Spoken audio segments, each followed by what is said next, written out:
Raising a child, a heartwarming theme meant to soothe the reader's soul. A cute and sweet child, growing up surrounded by love. However, the genre I've stumbled into seems a bit off. And so, our story begins in a grand mansion. A woman is feeding a little girl, but the child angrily refuses to eat. Currently, she is inside a fictional romance novel with a childcare theme. The antagonist of this novel is a spoiled child who always gets what she wants. The only daughter of a dark family, she bullies the servants day and night. It's a daily occurrence. Every mealtime, she throws tantrums, picks at her food, and throws her plate. She is notorious for constantly driving away stepmothers. The female lead of the childcare novel smiles as she feeds porridge to this antagonist, but the little girl throws a toy at her head, yelling, "Get out!" The little girl being raised here, this antagonist, is the only daughter of the Rebecca Petrie family. The female lead remains patient and gentle. "My little Lily, I'll leave as soon as you finish your meal. Try this, won't you?" But the girl keeps shaking her head in frustration. Lily insists, "I said I don't like it." Suddenly, the girl screams, "Ah, blood!" Seeing the blood, Lily is a little frightened. She hesitates. "Ah!" Lily suddenly shouts, "This is why I told you to leave, but you didn't listen." The female lead wipes the blood from her forehead and says gently, "Lily, at a time like this, you should apologize first. As for me, I have a lot of experience taking care of children, so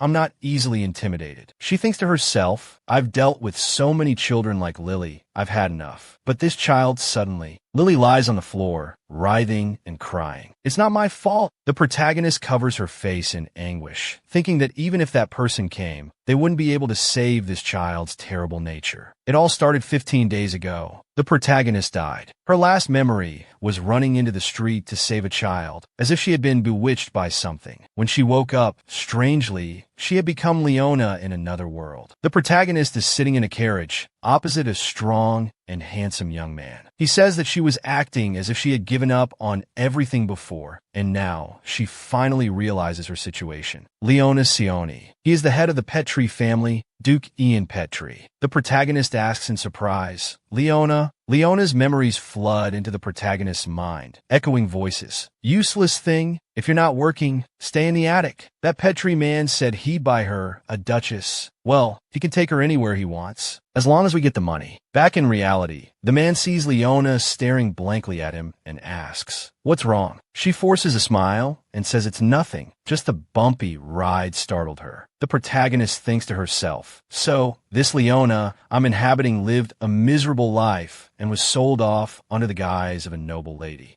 The one who bought her is the Duke of the Petrie family. There are many bad rumors about the place she's going to, where servants suddenly disappear. I even heard that this family secretly traffics people or tortures them. A dark family, the very place where the antagonist was raised and grew up. Duke Petrie suddenly speaks, startling the protagonist. "I don't know what rumors you've heard about me, but I won't use force or take you anywhere strange. So please be at ease." The protagonist can only cry inwardly. "How can I be at ease?" The Duke continues, "But you must remember your duty, and that is to focus on taking care of my child." The carriage carrying the two of them moves quietly through the forest. The protagonist thinks, "From the moment I transmigrated, I knew my future wouldn't be easy." The Petrie Duke's mansion. The first day, the protagonist meets the young lady. Lily points at her and says, "What's that?" Her words are sharp like knives, piercing the protagonist's heart. She thinks, "What a rude brat, daring to call me that." But on the surface, she still smiles gently and says, "Hello, I am." But the young lady angrily interrupts her. "Hello? Get out." Leona froze. Duke Petrie picked up the girl and calmly said, "Let me introduce you. This is my daughter, Lily. From today onwards, you will be her mother." Leona thought, stunned. Did he just say, "I have to raise the prized jewel of this family"? She asked the Duke with a strained smile, "Excuse me, how many mothers has she had before me?" In the original novel, the third mother died the most ridiculous death. She fell down the stairs while trying to avoid Lily. "If I were in the middle of it, I could have prevented it." Duke Petrie answered casually, leaving Leona standing there. She thought miserably, why this role of all things? Meanwhile, Lily said to her father, "What did you call me for? Just to say this?" The little girl jumped down and shouted angrily, "Another new mother! I'm leaving." The Duke said affectionately, "All right, since you've greeted her today, you can go." The little girl stormed off, saying, I'm not leaving because you allowed me to. I'm leaving because I want to. She slammed the door rudely, leaving Leona exasperated. Duke Petrie said, "Follow me." Leona asked, "All right, but where are we going?" "Don't ask, just follow me." The Duke led her to a room and said, "This is your room. It's a bit much for you to stay in the Duchess's room, so you'll stay here." He opened the door, revealing a very simple room with only basic furniture and dim lighting, which surprised Leona. The Duke turned and asked if there was a problem. She quickly put on a polite smile and said no. He actually gave me such an ordinary room, she thought, bewildered. Along the way, she hadn't heard a single person's voice, and she had thought she would be locked in a dungeon. He might not be the romantic type. Before leaving, the Duke told her to rest well because she would start taking care of the girl tomorrow. Alone, she remembered that in the novel, Rebecca had ambitions to become queen, and she did get engaged to the crown prince. But after being dethroned for her cruel acts, she retaliated and poisoned the new queen. In the end, Rebecca was sentenced to death. Looking at the mirror, Leona said sadly to herself, "Leona, your life is so pitiful. What are you going to do from now on?" Leona collapsed onto the bed and said to herself, "I don't know. Tomorrow's problems are for tomorrow. Starting tomorrow, I have to take care of that girl. Let's see who the real winner is, Rebecca."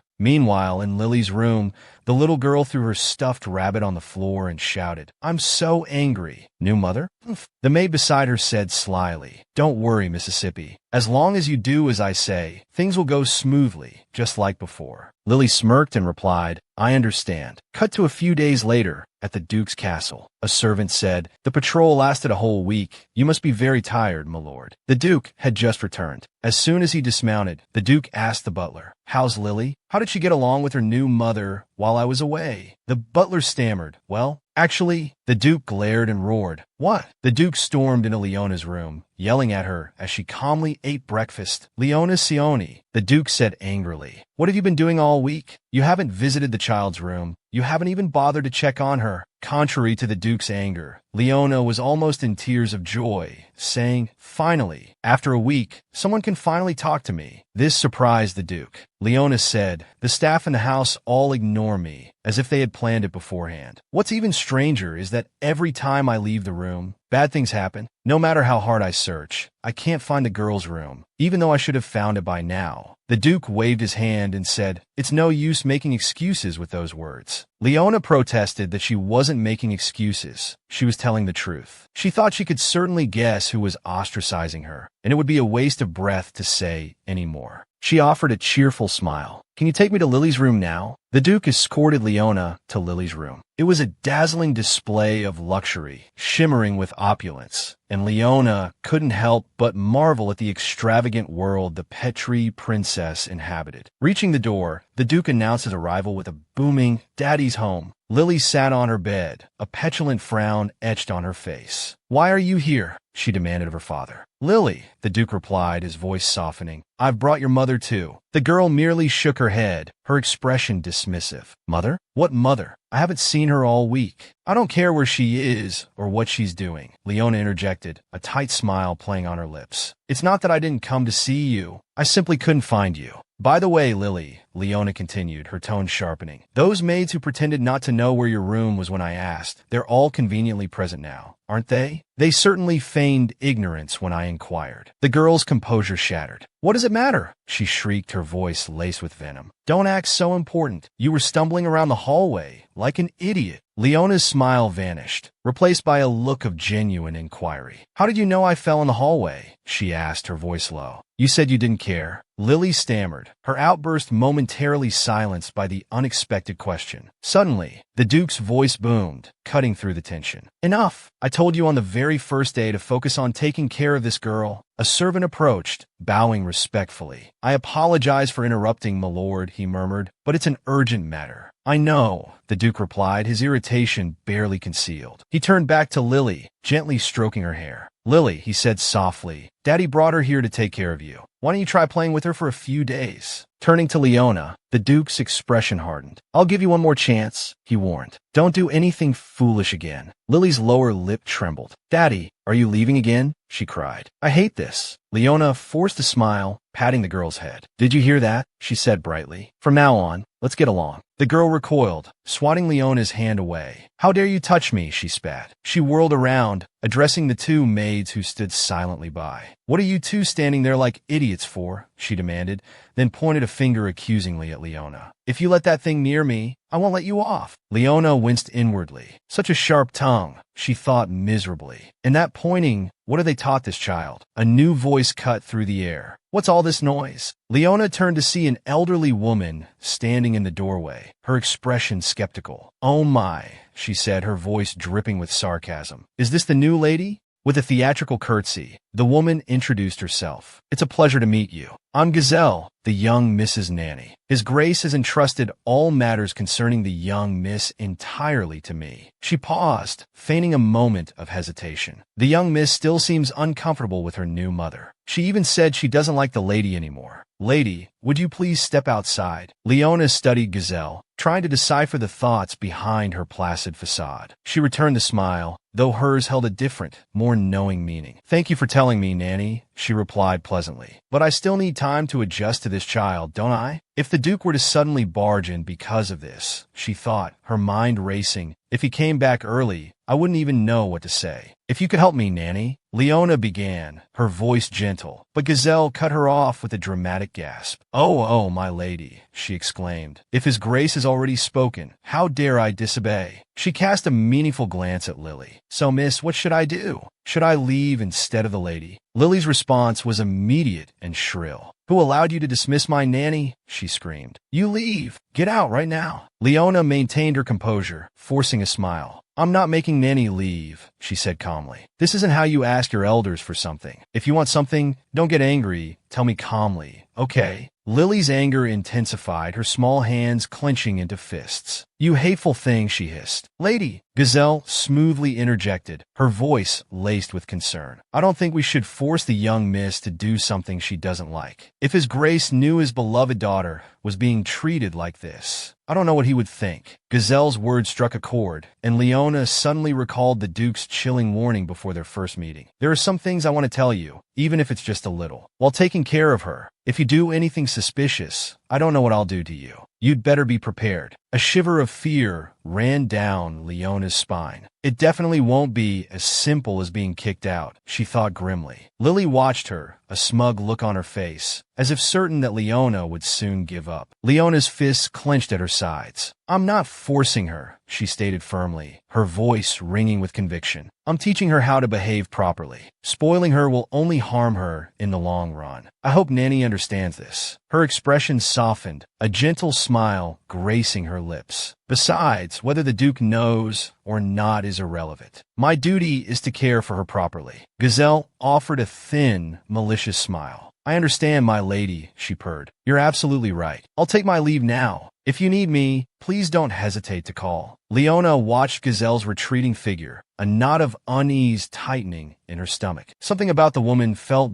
deeply unsettling. Taking a seat opposite Lily, Leona spoke softly. Lily, she began, her voice gentle. If you don't like looking at me, you don't have to. But I will come to your room every day to see you. I'll be here for you. So I want to ask you, why do you hate me? Is it simply because you dislike me? The little girl remained stubbornly silent. Leona rose to her feet, deciding it was best to leave it at that for now. Pushing further would only be cruel. She has everything, Leona thought, her heart heavy. Why is she so twisted? I grew up in an orphanage, without parents, lacking so much. Lily's voice, small and sharp, suddenly broke the silence. Didn't you leave too? She accused. Nanny wasn't wrong. Everyone's the same. The first mother and the second one ran away, so you're just like them. That's why I told you from the beginning, don't pretend to be close to me. Leona stared at her, stunned. Did Nanny tell you that? She asked, incredulous. On a stormy night, Lily tossed and turned in her bed, her sleep troubled. Her breath came in ragged gasps. Daddy, where are you? She whimpered. Lily feels sick. The girl was burning with fever. Suddenly, the door creaked open, and a figure slipped into the room. Recognizing her nanny, Lily mumbled, "Where's Daddy? And my new mother? Is no one here?" Gazelle's voice, laced with false sympathy, filled the room. "Our poor miss," she crooned. "The Duke is busy with his duties, and your new mother, well, she left because she couldn't bear it any longer. Everyone abandoned you, Mississippi. But don't worry, because I'm here with you. As long as you listen to me, you won't be alone anymore." The scene shifted back to the present. Nanny wasn't wrong, Lily insisted, her voice hard. "You really are all the same. My first mother, even the second one, they all ran away. You're just like them. That's why I told you from the beginning, don't pretend to be close to me." Leona's voice was barely a whisper. "Did Nanny really say that?" she asked, still struggling to comprehend. "Yes," Lily confirmed, her gaze unwavering. "I feel the same way as Nanny." Understanding dawned on Leona, a chilling realization. "I see," she said slowly. "So that's how you see me. That's why you had the servants prevent me from finding your room, isn't it?" Lily's voice rose to a shriek. "It was my fault," she cried. "Why do you keep asking? I told them. Nanny didn't force them. Could Gazelle be the mastermind behind all of this?" Leona wondered, a seed of suspicion taking root. A child who understood nothing would follow what the nanny said, like a puppet. Two maids entered the room, their expressions carefully neutral. "Lady Leona," they said in unison, dipping into curtsies, "it's a pleasure to see you. We've brought the food, as it's Miss Lily's mealtime." "Is it already time for dinner?" Leona asked, glancing at the clock. "Then please prepare her meal." Leona turned to Lily, forcing a smile. "Lily, it's time to eat." The girl remained silent, her gaze fixed on something unseen. Leona tried again, her voice slightly sharper. "Lily!" Suddenly, the girl erupted. "I don't want to eat," she screamed, her voice shrill. Leona flinched, taken aback by the outburst. The two maids merely exchanged knowing glances. Just as expected, one murmured, "The same thing again today. My lady must be surprised." They took turns trying to coax Lily. "Miss, even so, you must eat. If the Duke finds out, we'll be in trouble." Leona watched, a feeling of helplessness washing over her. Lily threw herself onto the floor, kicking and screaming. "Get out, all of you," she shrieked. "I'll eat when I want to eat." The maids explained that this was Lily's routine at every meal, refusing to eat and throwing a tantrum. Leona asked what Lily had eaten that morning, and the maids replied, "Just a few snacks." Looking at the plate of pastries, Leona asked, "Is this Lily's food?" The maids confirmed, their voices tinged with weariness. "Yes, if only Miss would eat it. She won't eat unless we feed her directly." Leona sighed, feeling a wave of frustration. "Letting her get away with this is the problem," she muttered, her voice tight with exasperation. One of the maids knelt before Lily, a tray laden with pastries balanced precariously in her hands. Tears streamed down her face as she pleaded, "Miss, please, just one bite." Leona's voice cut through the tense atmosphere. "Wait," she instructed, her tone firm. "Take that away. Please bring Miss Lily a proper meal." She turned to the maids, explaining, "Lily is at an age where she needs a balanced diet. She can't just eat sweets." The maid rose, clutching the tray, and murmured, "Understood, my lady." Lily sat up, her small face contorted with rage. She pointed a trembling finger at Leona. "Who do you think you are?" she shrieked. "What gives you the right to tell me what to do?" Leona's response was gentle, almost cheerful. "Why, I'm your mother, of course," she replied, a soft smile playing on her lips. Lily's outburst sputtered to a halt, momentarily silenced by Leona's calm demeanor. Leona pressed on, her smile widening. "Are you happy with what you eat? Is there anything that makes you uncomfortable? It's a mother's duty to take care of these things." Lily's fury reignited. "I hate you," she screamed, her voice raw with anger. "You're so annoying. Stop pretending to be my mother." Just then, another maid appeared at the doorway. "We've brought your meal, miss," she announced. Both Leona and Lily turned towards the entrance. As the maid moved to place the food near where Lily sat on the floor, Leona interrupted. "Ah, not there," she said smoothly. "Please put it over here." She gestured towards the table and chairs in the center of the room. A veritable feast had been prepared for Lily, a colorful array of dishes designed to provide a balanced and appealing meal. Even the breakfast selection looked tempting. The food was arranged on the table, but Lily remained stubbornly seated on the floor, her back to Leona. "Are you really not going to eat?" Leona asked, her voice laced with a hint of challenge. "I am going to eat," Lily retorted. "Bring it here." Leona shook her head. "No," she said firmly. "If you want to eat, come to the table." A silent battle of wills commenced. Lily scrambled to her feet, her small body trembling with indignation. "You think you're my mother?" she spat. "You're just someone who's paid to be here. Instead of arguing, Leona readily agreed. You're right, she conceded, her voice calm. That's why I can't leave. She began to gently slice the meat on her plate, the succulent aroma filling the air. Lily hesitated, then repeated her question, a flicker of uncertainty in her eyes. Can't leave? You're not going. The nanny's words echoed in the little girl's mind. Everyone abandoned you, Mississippi, you're lying. Lily cried, her voice laced with suspicion. Leona feignait surprise. Why would I lie to you? She asked, her voice gentle. Truly, I haven't abandoned you. I haven't left, and I can't leave. So, let's eat together now. Lily stared at Leona, her eyes wide, a subtle shift in her expression. Encouraged by Leona's cheerful tone, the little girl scampered over to the table and clambered onto a chair. As Lily picked up her cutlery, Leona smiled and praised her. That's very good, Lily. Now, let's eat at the table. Lily began to eat, but a whisper of doubt still lingered. But she said that everyone leaves. She mumbled between bites. Leona, startled, leaned closer. What was that? She asked gently. The little girl shook her head. Nothing, she replied. Later that night, Lily slept soundly in her grand bedchamber. A hand gently closed the bedroom door. Leona emerged, exhausted, thinking to herself, getting her to sleep was a real challenge. Now, back to my room. Before her stretched a long, dark corridor. Overwhelmed by the darkness and unsure of the way back to her own room, Leona began to cry softly. Suddenly, a voice called out, Leona! Startled, she looked up to see a figure emerge from the shadows. It was the Duke, or so she thought. Leona stammered, Your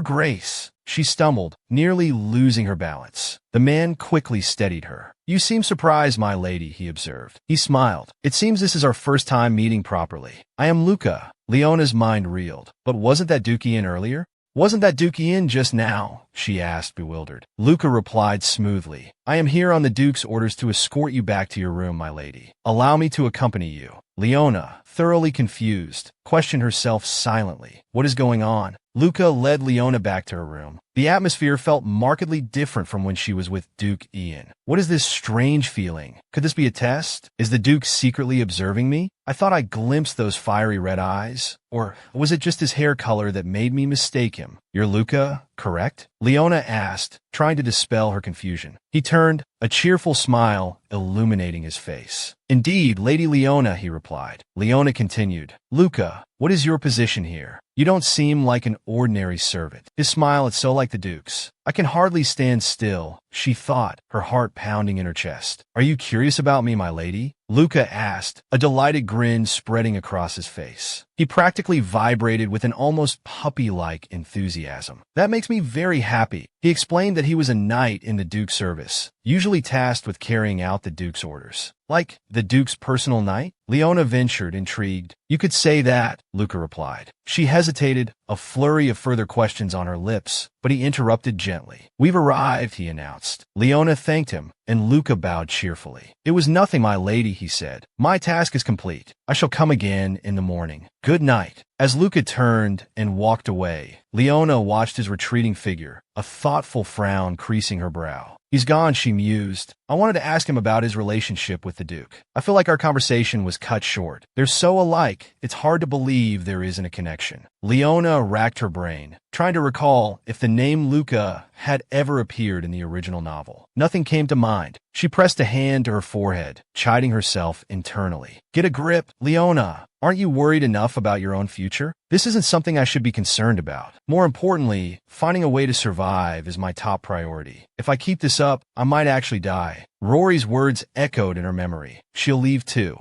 I was also very lonely as a child, she thought sadly. Leona sighed, muttering to herself. Honestly, I have my own problems to deal with, so why am I always thinking about that child? Today wasn't easy. What am I going to do tomorrow to get her to eat? What am I supposed to do? A few days later, Lily began eating at the table. The little girl ate well, a surprising change from her previous behavior. Noticing Leona watching her, she asked, What are you looking at? Leona responded, You're eating by yourself. I didn't tell you to eat. Lily immediately retorted, No, it's just that I understand, Leona said cheerfully. Just enjoy your meal. As I suspected, dealing with Lily's stubbornness at mealtimes wouldn't be easy, she thought. But I have my own strategies. Strategy 1. Get the timing right. Lily, it's lunchtime. Strategy 2. eat together in the same chair. She scooped Lily up and placed her on her own lap, saying brightly, "Let's eat together today." After all her efforts, Lily was now completely different from before. Eat together in the same chair, Leona thought again, pleased with her progress. She held Lily close, repeating, "Let's eat together today." With consistent effort, Lily was transforming before her eyes. But there was still a long way to go, as the little girl avoided vegetables like the plague. And of course, Luca comes every day to escort me back to my room, she mused. He tells me what the little girl likes. Leona also felt it best to keep the nanny away from Lily for the time being. Lily hopped down from her chair, declaring, "I'm finished eating. I'm going to play now." Leona suddenly said, "By the way, Lily, you're 5 years old this year, right?" "Yes, I'm 5, the little girl replied. "I'm worried that a girl of this age isn't eating properly," Leona thought. "You're not small at all," she said aloud. Lily looked up surprised. "I'm not small," she echoed. "No, you're developing very well," Leona affirmed. Lily beamed, a radiant smile illuminating her face. "So, I'm not small," she repeated, delighted. Leona was struck by the angelic beauty of Lily's smile. This seems to be the first time Lily has smiled, she thought, marveling at the transformation. "I didn't know she could smile so beautifully." The thought brought a smile to Leona's own lips. Perhaps the little girl was finally starting to open up to her. "But why don't you go out?" Lily suddenly asked. "I've finished eating." Leona blinked, surprised. "Can I go out?" she asked. "No, it's just that I only let you stay here today," Lily explained. All right, I'll listen to you," Leona replied cheerfully. Lily suddenly asked, "But do you know when my father will be back?" Leona paused. "The Duke is currently away on patrol," she explained. "I wish he could have spent some time with her before he left," Leona thought sadly. Lily really needs her father's love. "Your father will be back soon, Lily," Leona said hurriedly. "Do you miss him a lot?" "Don't be sad, dear. Let's go play in the garden, shall we?" "I want to play by the fountain," the little girl replied. Hidden just outside the door, Gazelle watched the scene unfold, her eyes narrowed. Silently, she plotted again. By the fountain, Lily played happily with the goldfish. Leona watched her, a warmth spreading through her chest. Lily hasn't been out to play for so long, she thought. She looks so happy. But that burning gaze I've been feeling since earlier. Suddenly, a maid appeared, bearing a tray laden with delicate pastries. "My lady, I've prepared some refreshments," she announced. Leona's face lit up. "May, you're so thoughtful," she said gratefully. "Yes, ma'am," May replied cheerfully. "You're always so kind to me," Leona continued, "unlike the other maids who won't even speak to me." May stammered, a blush rising on her cheeks. "Oh, that's because I like you, my lady." Leona looked at her, surprised. "You like me?" "Yes," May confirmed. "Ever since you arrived, Miss Lily hasn't been so temperamental. Mealtimes don't feel like a battlefield anymore." Leona could only offer an awkward smile, thinking May must have had a really difficult time. "The other maid's not talking to you," May continued, lowering her voice. "It's probably because of the nanny. Those who have worked here a long time are on her side. It's not good to be disliked, so we have to be careful." "Careful of her?" Leona asked, surprised. "Why?" "From what I understand," May explained, "she's a very capable nanny appointed by the royal family, and she's deeply trusted by the Duke. It seems that when she arrived, the previous nanny had to step down and was forced to become a maid. It's practically the same as being dismissed. If she was appointed by the royal family, the Duke has no choice but to trust her," Leona mused. May continued, a brighter note in her voice. "So you have no idea how relieved I am that you're standing up to the nanny directly." Leona pondered this. With the Duke off and away, it wouldn't be too difficult for her to seize control. Suddenly, Leona's eyes widened as she scanned the garden. "Lily," she exclaimed. "What is it, my lady?" May asked, startled. "Where's Lily gone?" Leona cried, panic rising in her voice. May's eyes darted around, realizing the little girl was missing. "I'm so sorry. I was so busy talking," she began, but Leona interrupted calmly. "No, there was another maid with her. She should be nearby.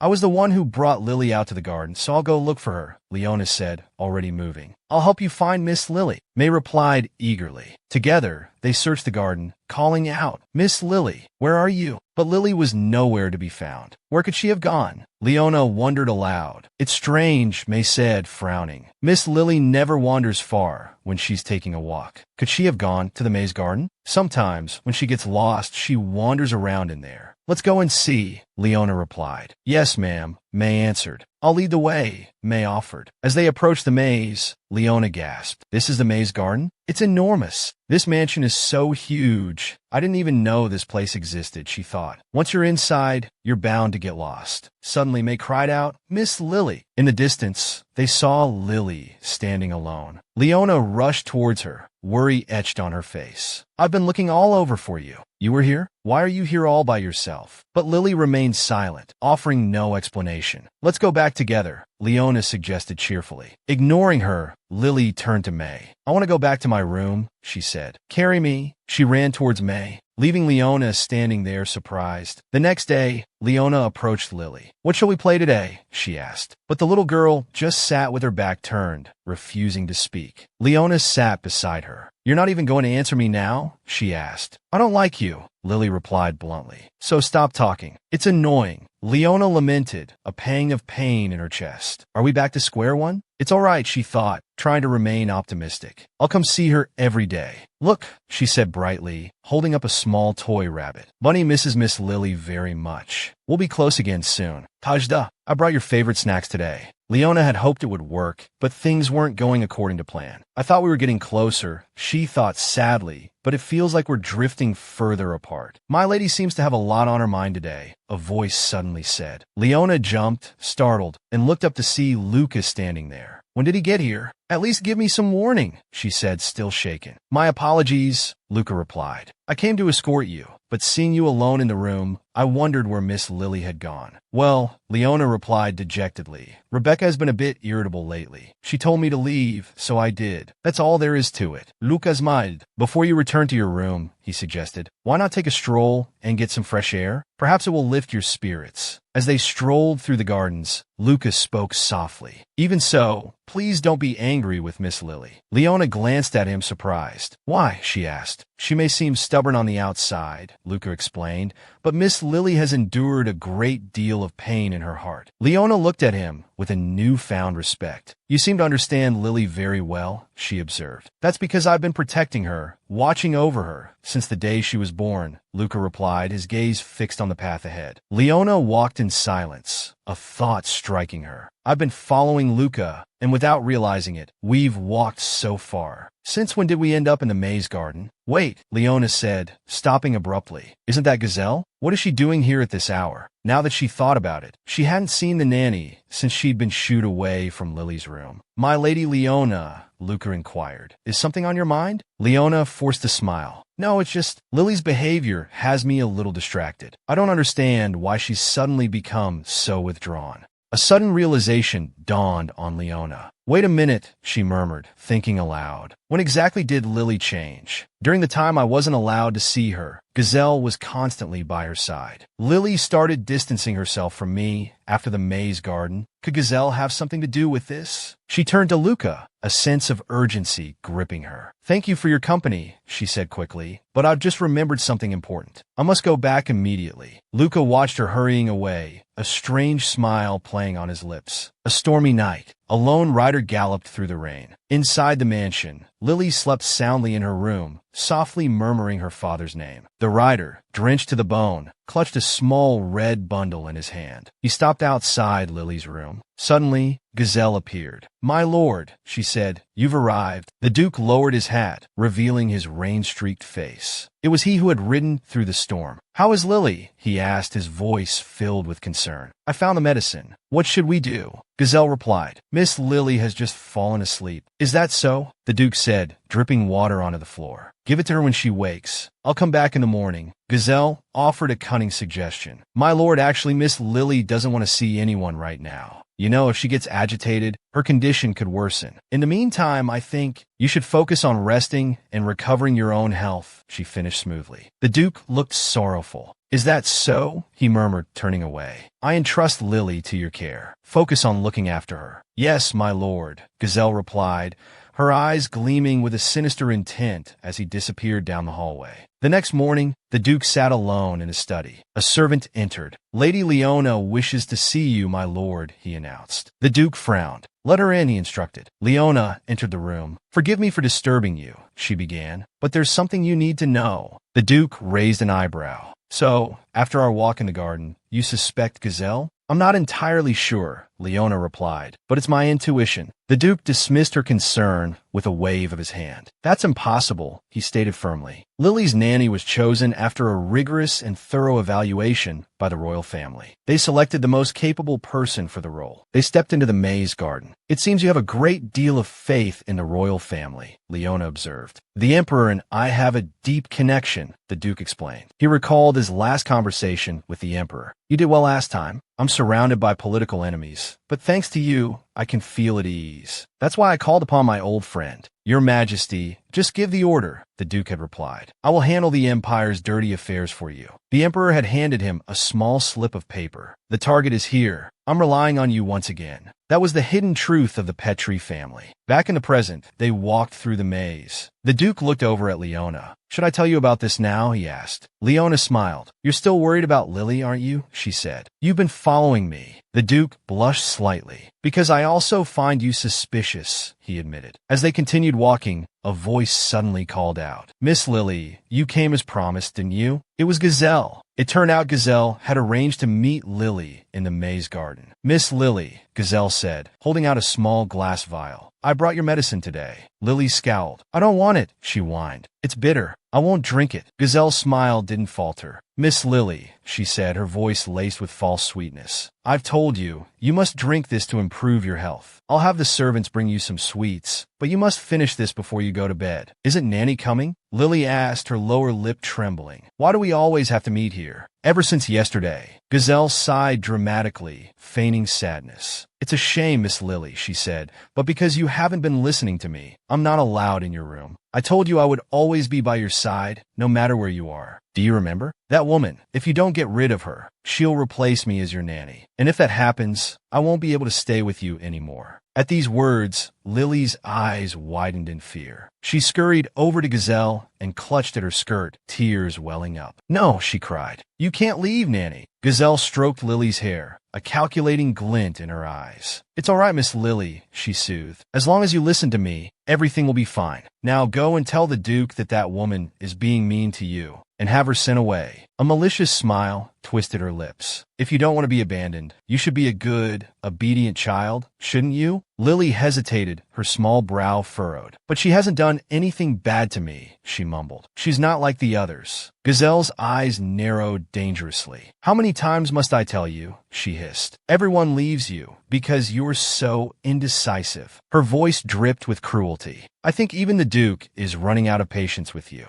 Once he can't stand you anymore, you'll be left all alone." Lily began to cry in earnest. "No," she sobbed. "Father wouldn't do that." Leona and the Duke watched the scene unfold, hidden amongst the hedges. "So it's true," Leona thought, her heart sinking. "Gazelle has been scheming all along. I'd hoped I was wrong, but she is manipulating Lily. The poor girl has no choice but to obey. Gazelle is everything to her, preying on a vulnerable child's fear of abandonment." Leona understood that feeling all too well, remembering her own desperate desire not to be kicked out of the orphanage. Beside her, the Duke clenched his trembling hands, his knuckles white. Fury radiated from him. Lily continued to whimper, caught in Gazelle's web of lies. "But Nanny, she said she wouldn't leave me. Maybe she really won't." Gazelle's face hardened. "When did Miss Lily become so naughty?" she snapped. "Naughty children need to be punished, don't they?" She raised her hand as if to strike Lily. In a flash, the Duke rushed forward, seizing Gazelle's wrist. "What do you think you're doing?" he roared. Gazelle recoiled, startled. "Your Grace," she stammered. I was just then," Lily cried out. Father, that woman you brought back is bullying me." The Duke turned to her, surprised. "Oh, really?" "Yes," Lily insisted. "I can't even see Nanny anymore, and she won't let me eat." Emboldened by Lily's outburst, Gazelle chimed in. "That's right. I was simply fulfilling my duties as Miss Lily's nanny. It's that woman who has caused all this chaos." The Duke's frown deepened, his eyes blazing with anger. An insignificant noblewoman with no standing and no idea how to raise a child, he seethed, turning his wrath on Gazelle. And you dare to entrust my daughter to her care? He took a menacing step towards her. Do you think I'm blind and deaf? I just saw you yelling at and brainwashing my daughter with my own eyes. Now explain yourself. Gazelle, however, remained remarkably calm. It was simply discipline, Your Grace, she replied smoothly. Discipline is necessary for properly raising a child. The Duke grabbed her hand, his grip like iron. That's your answer? He growled. No matter how you try to justify it, I will not forgive anyone who harms my daughter. He pushed her hand away with disgust. Your actions will be questioned by the royal family. Take her away. Yes, Your Grace. Two knights responded, stepping forward. As they moved to apprehend Gazelle, Lily burst into tears. Father, what are you saying? She wailed. Why are you doing this to her? No, she promised to stay with me. Don't take her away. The little girl sobbed uncontrollably. If she goes, there will be no one left. What will I do if you take her away? Lily's cries tugged at Leona's heart. Taking her away is for your own good, she wanted to say. You're confused now, but as the guards led Gazelle away, she turned and shouted, What are you doing? I loyally serve the Petrie family under the Emperor's orders. How dare you treat me like this? The Duke's voice was firm and unwavering. This matter will be decided by the royal family, he declared. Now lock her in the dungeon. I will write to the royal family myself. The Duke stooped slightly, his gaze level with Lily's. Has she always treated you this way? He asked gently. Does Nanny make you do whatever she says? But Lily remained silent, her eyes fixed on the ground. The Duke sighed, a weary sound that spoke of long-held frustrations. Very well, he said, reaching out to stroke her hair. His touch faltered. You feel warm, he murmured, his brow furrowing with concern. He turned to Leona. Take her back to her room, he instructed. His eyes, sweeping the ground, suddenly landed on the vial Gazelle had dropped. He picked it up, his expression startled. Back in Lily's room, the little girl lay listlessly in bed, Leona watching over her. Lily has always relied heavily on Gazelle, Leona explained to the Duke. To a child, the person closest to them matters most. She trusts Gazelle more than she trusts you.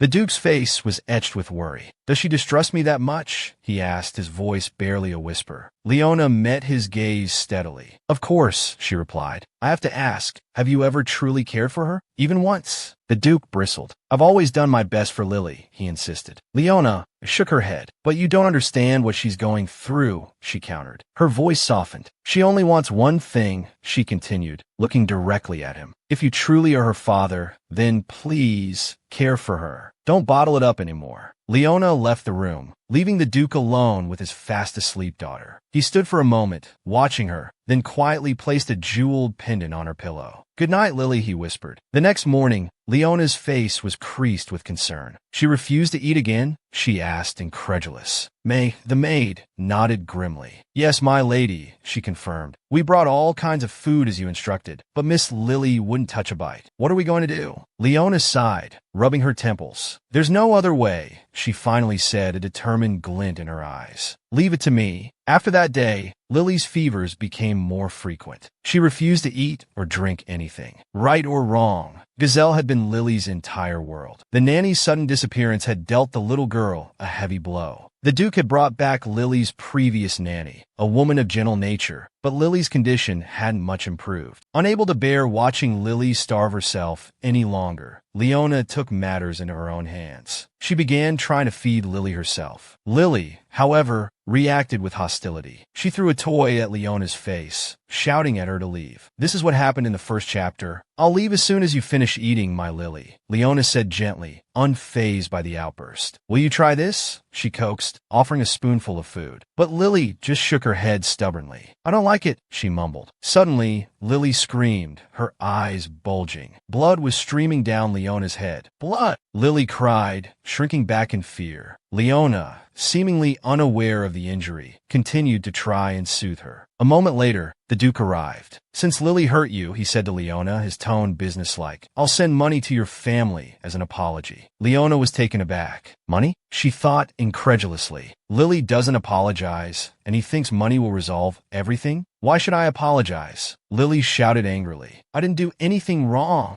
The Duke remained calm. That's right, he said, his voice even. I've already apologized on her behalf, so let's put this behind us. Besides, he added, Lily hasn't fully recovered yet. This was just a mistake made by a sick child. Leona fumed silently. What is he saying? She thought, aghast. You can't use her age or illness as an excuse, she retorted. If she doesn't even realize her own mistakes, she'll just repeat them. The Duke stood up, as if to end the conversation. This doesn't concern you, he said dismissively. My daughter, I'll teach her myself. This matter is closed. Lily huffed smugly. You should rest as well, the Duke said to Leona, turning to leave. Wait, Leona called hurriedly, but he ignored her. Lily wants to go out and play, the little girl announced. All right, let's go, the Duke agreed instantly. The two of them left the room, closing the door behind them, leaving Leona fuming. Like father, like daughter, she thought angrily. The next morning, Leona appeared, holding a hammer. Lily's eyes widened in fear. What's with the hammer? She stammered. She hurriedly hid behind a chair. Are you going to hit me with that? She cried. Are you going to get revenge on me? Leona chuckled. Of course not, she said, a playful glint in her eyes. I'm using it for this. She gestured towards a cake, its appearance appealing and delicious. Leona used the hammer to break the cake's crust, Lily watching in surprise. Then, with obvious enjoyment, Leona began to eat the filling. Lily stared, her mouth watering. She quickly ran over, shouting, I want to eat those cookies too. But Leona calmly replied, No, you haven't finished your meal yet. If you want to eat them, promise me something. Lily fell into the trap, asking, What should I promise? Leona cheerfully said, You can only have snacks after you finish your main course. How about that? Lily angrily gritted her teeth, saying, That's not fair. She yelled, I don't want to. I'll have Nanny make them for me. The nanny helplessly replied, Miss, this snack was made by Lady Leona herself. We servants don't know how to make it. Lily asked, surprised, What? Leona, happily eating the chocolate, thought to herself, In this world, there's no chocolate like this. Only I know how to make this treat. Lily angrily exclaimed, So annoying. Finally, she compromised. Fine, I'll eat my dinner, okay? The little girl pointed at the cake and said, Give it to me. Leona held the plate high, replying, I didn't say you could have it right away. Lily angrily shouted, You liar. You tricked me. Leona calmly replied, I didn't trick you.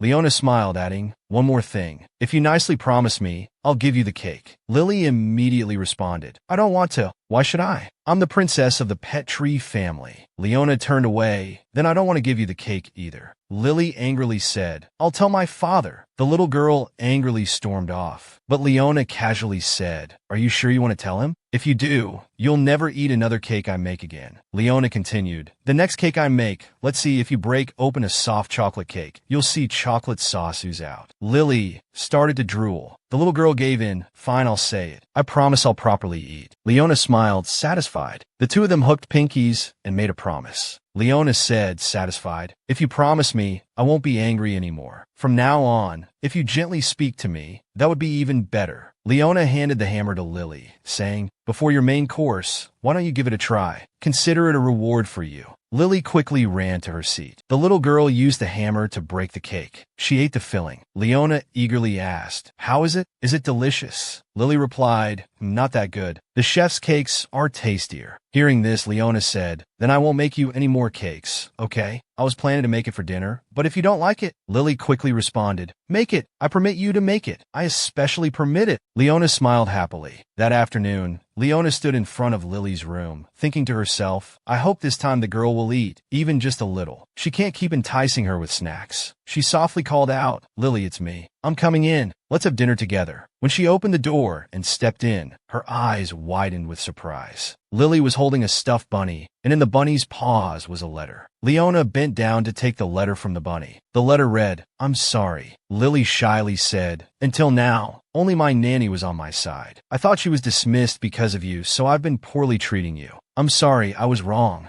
Leona was surprised by Lily's unexpected reaction. The little girl came closer, tugged on Leona's dress, and said she wouldn't be naughty anymore. She would eat her meals, listen to her, and call her mother, so please don't leave me. Leona was surprised by Lily's words. She smiled happily, gently hugging Lily and said, I understand, Lily. I won't leave you. I'll be your mother, my dear Lily. Thank you for your apology. Lily smiled joyfully and said, Yay! Suddenly, the little girl fainted, and Leona panicked, shouting, Lily, wake up, Lily. Leona carried Lily and placed her on the bed. Leona worried endlessly. Lily was unconscious, and while in a coma, she kept calling out Mama. Sitting by the bed, Leona thought Lily wasn't a bad child. She just wanted to be loved, just like when I was young, with no one by my side, an abandoned child in an orphanage. Without even a birth certificate, gently stroking Lily's head, Leona silently wondered, perhaps she could help change the girl. Leona, resting her head on Lily, whispered to herself, I will change this child's future. Suddenly, the Duke burst in, yelling Lily's name. Startled, Leona quickly stood up and addressed the Duke. The Duke anxiously asked about Lily's condition. Leona replied, I've given her medicine, but her fever hasn't broken. It seems we'll have to watch over her all night. The Duke quietly approached, placing his hand on Lily's forehead. Suddenly, he clenched his teeth in anger, saying, It's no use. Leona, leave the mansion immediately. What a surprise. Leona exclaimed. The Duke explained,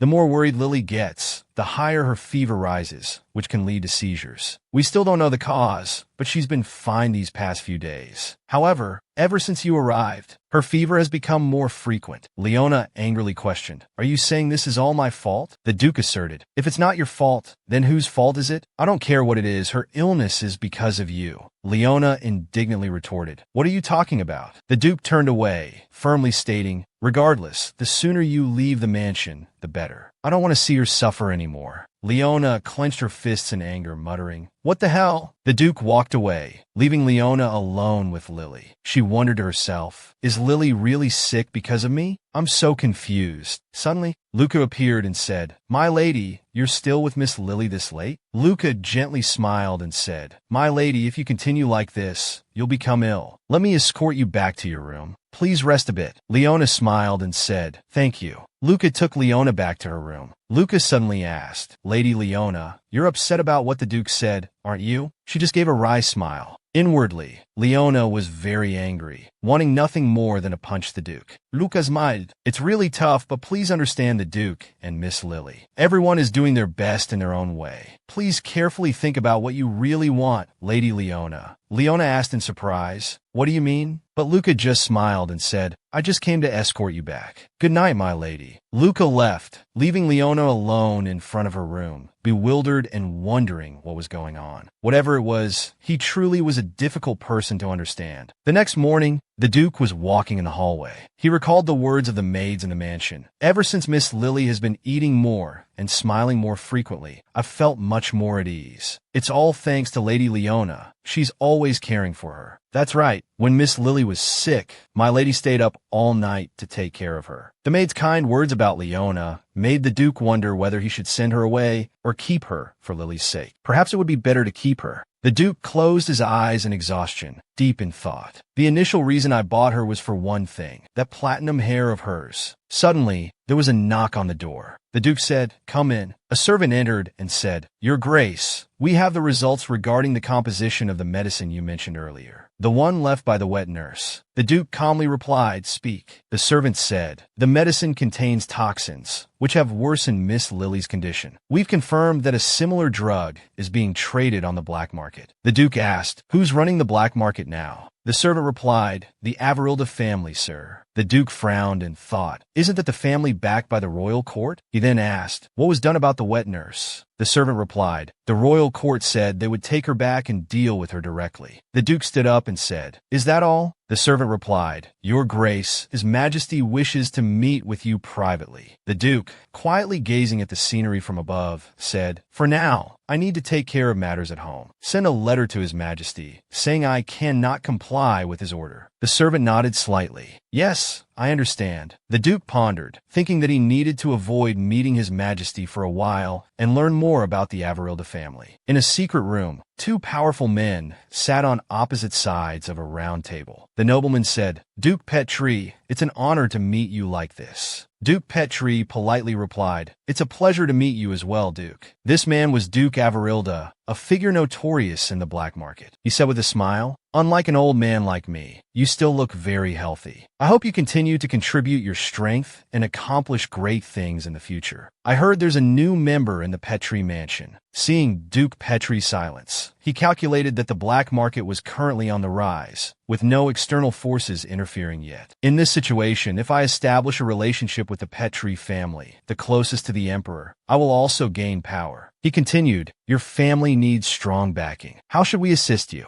Duke Petrie asked in surprise. Assist? Duke Avarilda cunningly replied, that's right. I'd like to introduce someone to you, Duke. He called out, Astra. A stunning young lady with jet black hair appeared. Greetings, Duke Petrie. I am Astra, the eldest daughter of the Avarilda family. Duke Petrie politely replied, it's a pleasure to meet you, Miss Astra. Duke Petrie thought to himself, they came to me first. It seems I can learn about that poisonous herb sooner than I thought. The scene shifted to Lily's room. Lily cried out, I don't like it. I won't eat it. Leona was surprised. You really won't eat? You need to eat to get better quickly. But Lily stubbornly refused. I don't like it. I don't want to eat it. Leona sighed. It's probably because she's been bedridden for days and has no appetite. She suddenly looked towards the balcony, a great idea popping into her head. Let's have an outdoor party, she declared. And so, a small outdoor party was organized. Lily, sitting at the table, asked, what are these? Leona replied, I prepared all of this for you. Lily hesitated. Leona unveiled a big chocolate cake in front of the little girl. Lily's eyes widened, filled with surprise and delight. Leona smiled. Since it's an outdoor party, we need special dishes. This is the melted chocolate I mentioned earlier. Doesn't it look delicious? Lily's eyes sparkled. Yes. Suddenly remembering something, Lily asked, can I really eat this? Leona said, of course, I made this cake just for you.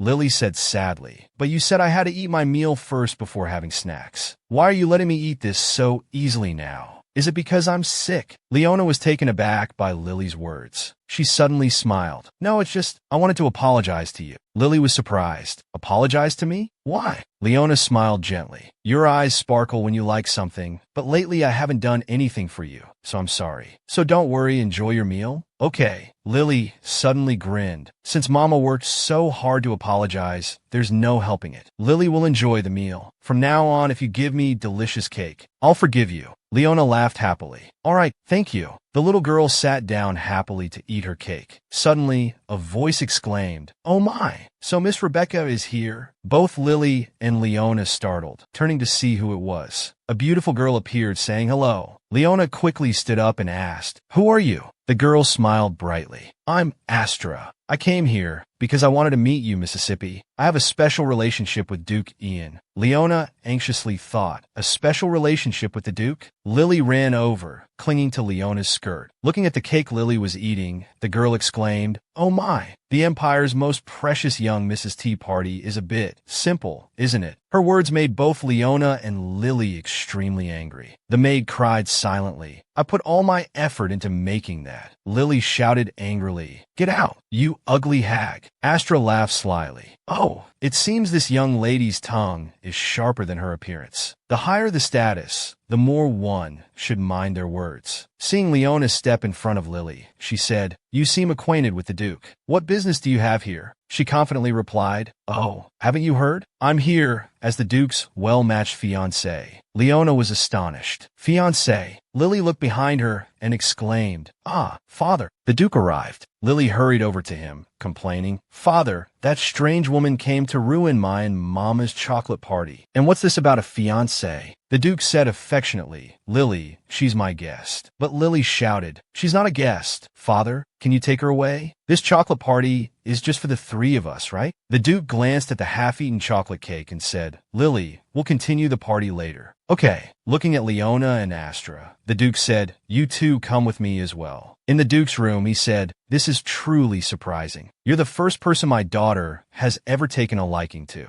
Leona responded, how ironic. I didn't even know you were such a narrow-minded person. The Duke startled, asking, what? Leona eagerly continued, is this how you teach your daughter? By letting her do whatever she wants? You shouldn't act on your own whims, but follow hers. The Duke casually replied, she'll be bored soon. My daughter's affections don't last long. Leona thought angrily. Is that all you can come up with? But she only dared to say, even so. she suddenly remembered Luca's words. Miss Leona, think carefully about what you truly want. She remembered Lily's cheerful face when she said, Mama has apologized, so there's no helping it. Lily will eat properly. From now on, if Mama gives me delicious cake, I'll forgive you. This strengthened her resolve. I'm not going anywhere, because I've already promised to be Lily's mother. The Duke quietly looked at her and said, It's up to you, but you'll regret it. Astra, standing behind them, witnessed everything, a scheme brewing in her mind. Suddenly, a servant shouted, Miss Lily, you can't just run in like that, startling everyone. They turned to look. Miss Lily, you're not allowed in. Lily angrily burst into the room, shouting, Don't bully my mama. Everyone was surprised, exclaiming, Lily. Lily angrily declared, If father bullies mama, I'll throw a tantrum right here. The Duke asked exasperatedly, Lily, what on earth are you doing? Lily yelled, Mama has to stay with me. I don't care about any fiancé. The Duke gently sat down across from his daughter and asked, Is that woman really that good? Lily honestly replied, Yes, I like Mama. Standing behind Leona, she was too moved to speak. The Duke asked Lily why. Lily nervously stammered, Because Mama. The little girl suddenly shouted,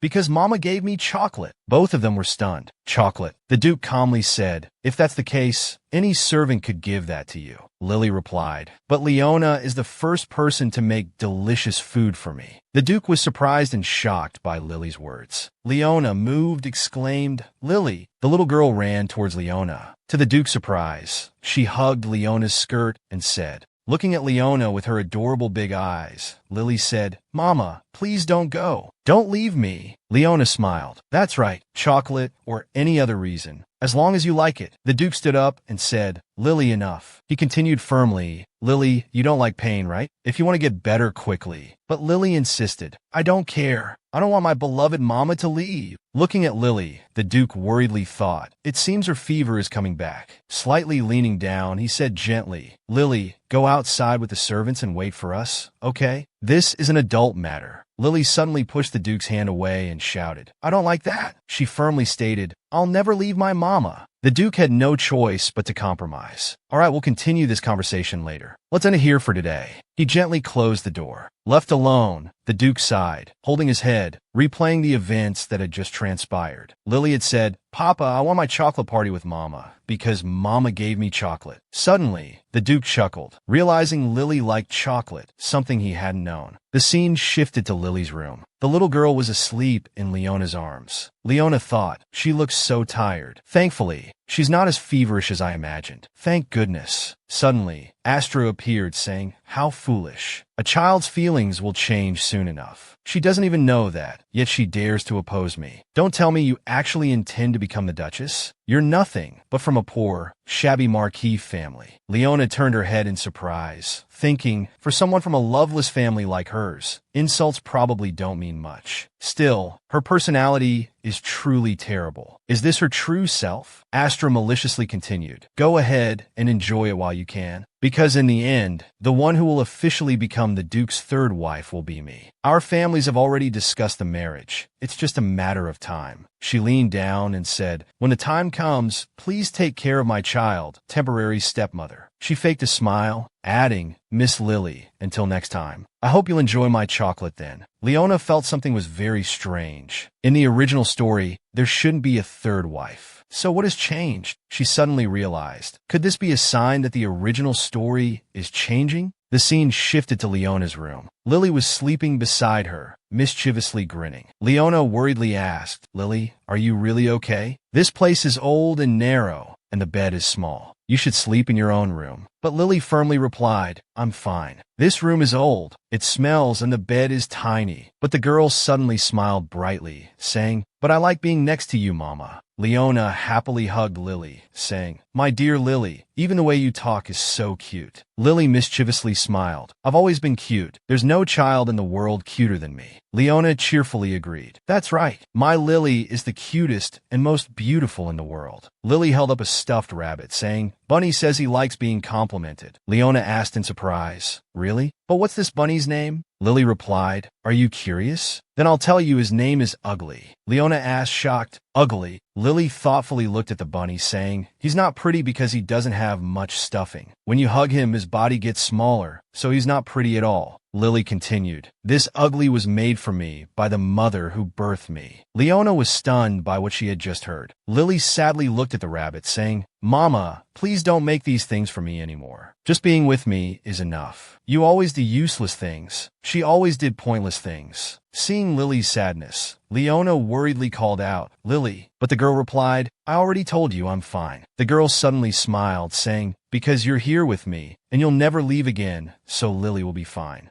Leona, deeply moved, hugged the girl. Lily is right, you'll be fine, because I'm with you. Lily buried her face in the heroine's chest. The girl suddenly said, Mama, you know, Papa is quite silly. This ugly little thing is the only thing I like, but Papa thought I liked rabbits, so last time he bought me 100 rabbits. Leona suddenly understood. No wonder Lily's room has so many stuffed rabbits. So you don't want those animals? Lily replied, yes. Papa doesn't know what I really need. He doesn't even ask for my opinion, just as what he wants. He wasn't like this before, but lately he's been acting like a fool. Lily suddenly looked up and said loudly, but Mama is different. Leona gently asked, is that what you think? Then what would you do if I became like other mothers, or became silly like your father? Lily suddenly smiled brightly, saying, then I would love that, Mama, too. I won't dislike you just because you changed. Lily's words surprised Leona, leaving her feeling a little shy. Lily quickly hid her face behind the bunny, saying, don't misunderstand. I didn't say I love you. Bunny said it. Ugly Bunny said it. Leona chuckled. Is that so? She leaned down and said to the stuffed rabbit, thank you. Lily smiled happily. She quickly drifted off to sleep. In her dreams, the little girl laughed happily. Watching Lily sleep peacefully, Leona thought, I want to help this girl become better. A life determined by a few strokes of the pen. I want to change it so the girl won't end her life. The girl will reach 6, then 20. When the girl grows up and ages, I want to protect the girl's pure heart. Thinking back, something feels very strange. Previously, the entire original story was clear in my mind, but recently, I can't remember it well anymore. Then she, too, gradually fell asleep. The next morning, the two were soundly sleeping, embracing each other. Suddenly, a voice called out, Milady. This startled Leona awake. She realized it was her nanny's voice. Her nanny was standing outside the door, saying the Duke was looking for Lily and her, and that he seemed very urgent. The Duke is waiting in Lily's room. Leona took Lily back to her room. As they walked, Lily complained about what was happening, saying she was sleepy. The Duke glanced at Leona and Lily, who were tightly holding hands. He bent down, patted Lily's head, and asked, did you sleep well? Lily very politely replied, yes, father. But why did you call me? The Duke replied, because I wanted to give you a gift. Lily was surprised. A gift? The Duke pulled back the cloth, revealing a table full of gift boxes and chocolate bunnies. Both Lily and Leona were amazed, their mouths wide open. The Duke asked, how do you like it, Lily? Do you like these chocolate bunnies? I had the best baker make them. Leona was surprised. He prepared all these chocolates overnight? What's this all about? Oh, he remembered what Lily said yesterday. But it's a bit too much. Lily replied, well, I like it just a little bit. Leona evaluated the gift-giving approach as a bit clumsy, but it seems the Duke has made a great effort. For the girl. Suddenly, someone called for the Duke. Your Grace, I need to find you. The Duke asked, must I go? If it's not an emergency. But the person replied that the Emperor had ordered the Duke to come. The Duke frowned, thinking, I deliberately avoided something for a while, but still did not succeed. He turned to the servant, saying he understood, passing the word back to His Majesty that he would definitely come. Hearing this, Lily hurried back to ask her father, why are you leaving? The Duke replied, that's right, father. Sorry, Lily. If you want anything, tell the steward, and I'll buy it for you. Lily was on the verge of tears, saying, no, I don't need any gifts anymore, so please don't go. The Duke awkwardly replied, this is something I can't refuse. I'll go and be back soon. The Duke stepped outside, closing the door before Lily's disappointed eyes. Leona anxiously called out to Lily. Lily burst into tears, saying, idiot, you're an idiot. She threw the rabbit to the ground, shattering it. While crying, Lily said, I don't want these stupid bunnies. Like you, I just want to be with you.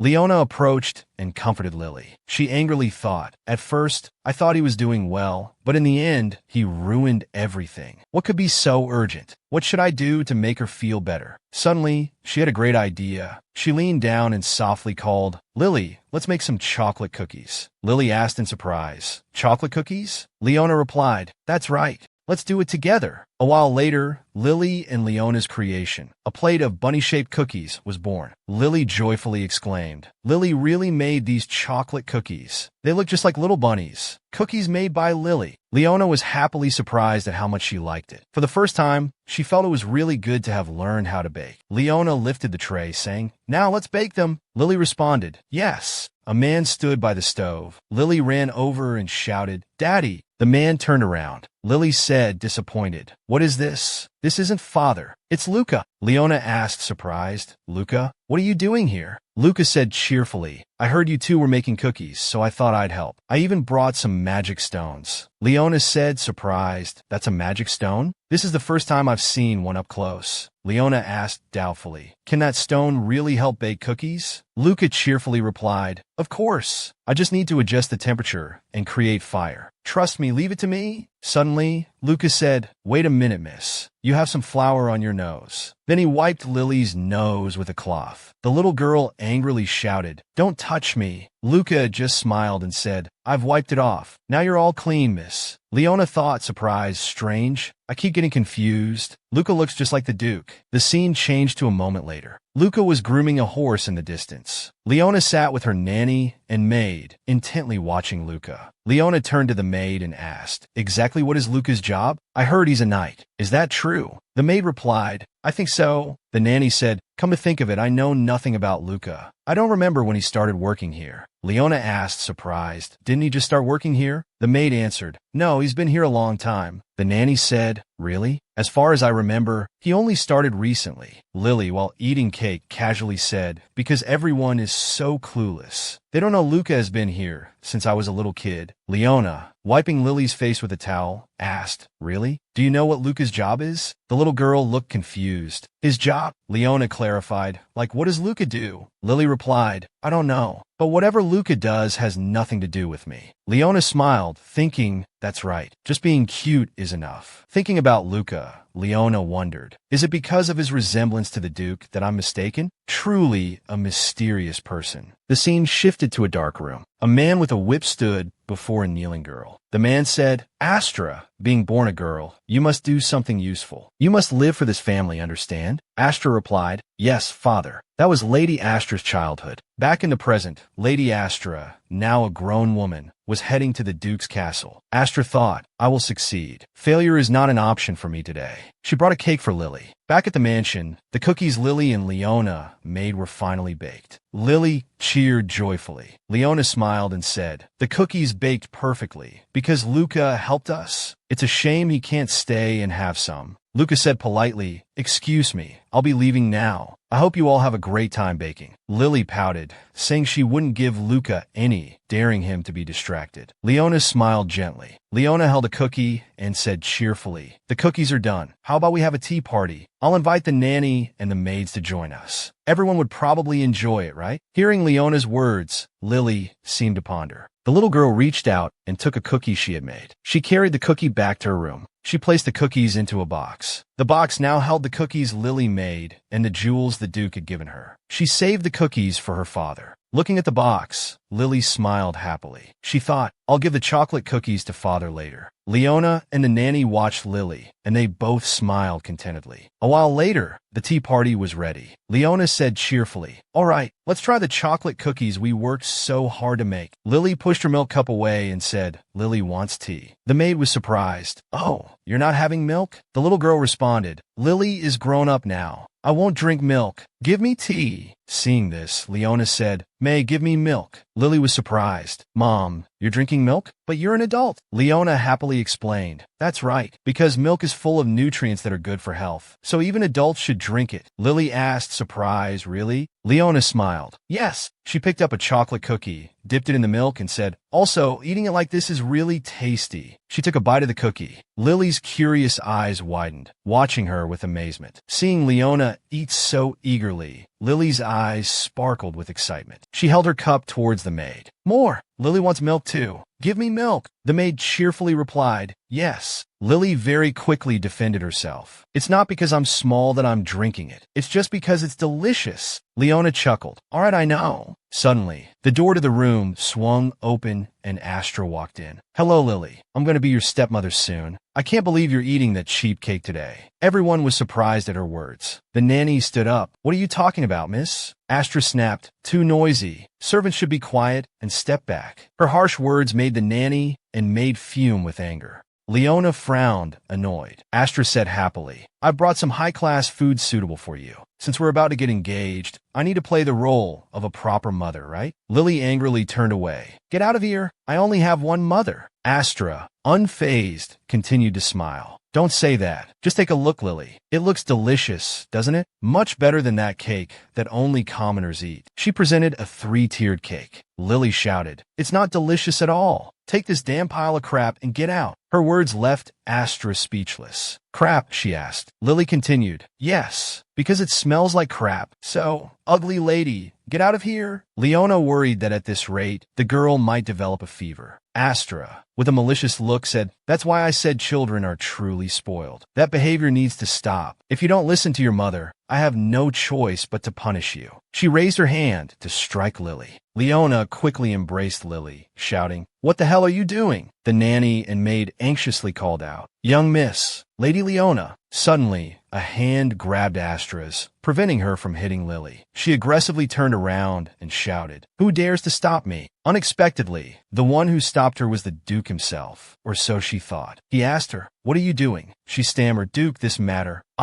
But it turned out the person wasn't the Duke, but Luca. She was surprised, realizing it wasn't Duke Ian. She struggled. Let me go. Who are you? Leona looked up, surprised, and cried out, Luca. Luca said seriously, I am Luca, Knight of Duke Petri. I apologize for touching you without permission. However, Lady Lily is also very precious to us. So please do not touch Lady Lily. She shrugged Luca's hand off, saying, Arrogant fool. Luca calmly continued. The Duke said he will be back soon. Would you mind waiting in another room, my lady? She asked angrily. What? Luca politely responded. Didn't you insist on staying until you met the Duke? Please don't worry. We have prepared some exquisite tea and snacks for you. She clicked her tongue. Fine. Lead the way. Luca turned back and smiled at Leona. Luca led Astra out of Lily's room, the door closing behind them. Leona sighed in relief. The nanny and maid rushed over, asking, My lady, madam, are you all right? We're so sorry. Are you hurt? Leona smiled. Are you fine? Looking at Lily, Leona worriedly asked, Lily, were you scared? Are you hurt anywhere? The little girl replied, Yes, are you fine? With tears in her eyes, Lily said she was really upset because that Iceman ruined the tea party. Leona gently smiled, thinking she couldn't let her Lily be disappointed any longer. She called to Lily and then fed her a piece of cake. She cheerfully asked, Is it good? Then let's continue the tea party. Lily very happily said, Yes. So, everyone happily continued the tea party, as if nothing had happened. In the evening, the Duke leisurely returned. He was extremely tired. He thought, This headache is unbearable. How long do I have to keep doing this? Doing the dirty work for the Emperor. The Duke recalled Lily's words, I don't need a gift, so please don't go, father. The Duke walked into the room, thinking, I try to come back as soon as possible, but she must still be upset. What gift should I give to make her happy? Suddenly, someone called out, Duke. It was a servant. The Duke asked, What is it? The servant stammered, Well, while you were away, Lady Astra came to the estate. The Duke asked, surprised, Lady Astra? The servant continued, They said Lady Astra tried to harm Lady Lily, but Lady Leona protected her. The Duke called the two of them into the room to talk. Lady Astra, I heard from the servant that you intended to harm Lily. Is it true? Astra calmly replied, I just wanted to treat Lady Lily to a delicious snack, but her tone was rather unpleasant, so I simply taught her how to behave properly as her future mother. The Duke frowned and asked, Taught her? Astra smugly responded, That's right. She needs to be aware that she is the daughter of a ducal family. The Duke, with a terrifyingly angry voice, said, Lady Astra, you don't need to do that. Stop doing such foolish things.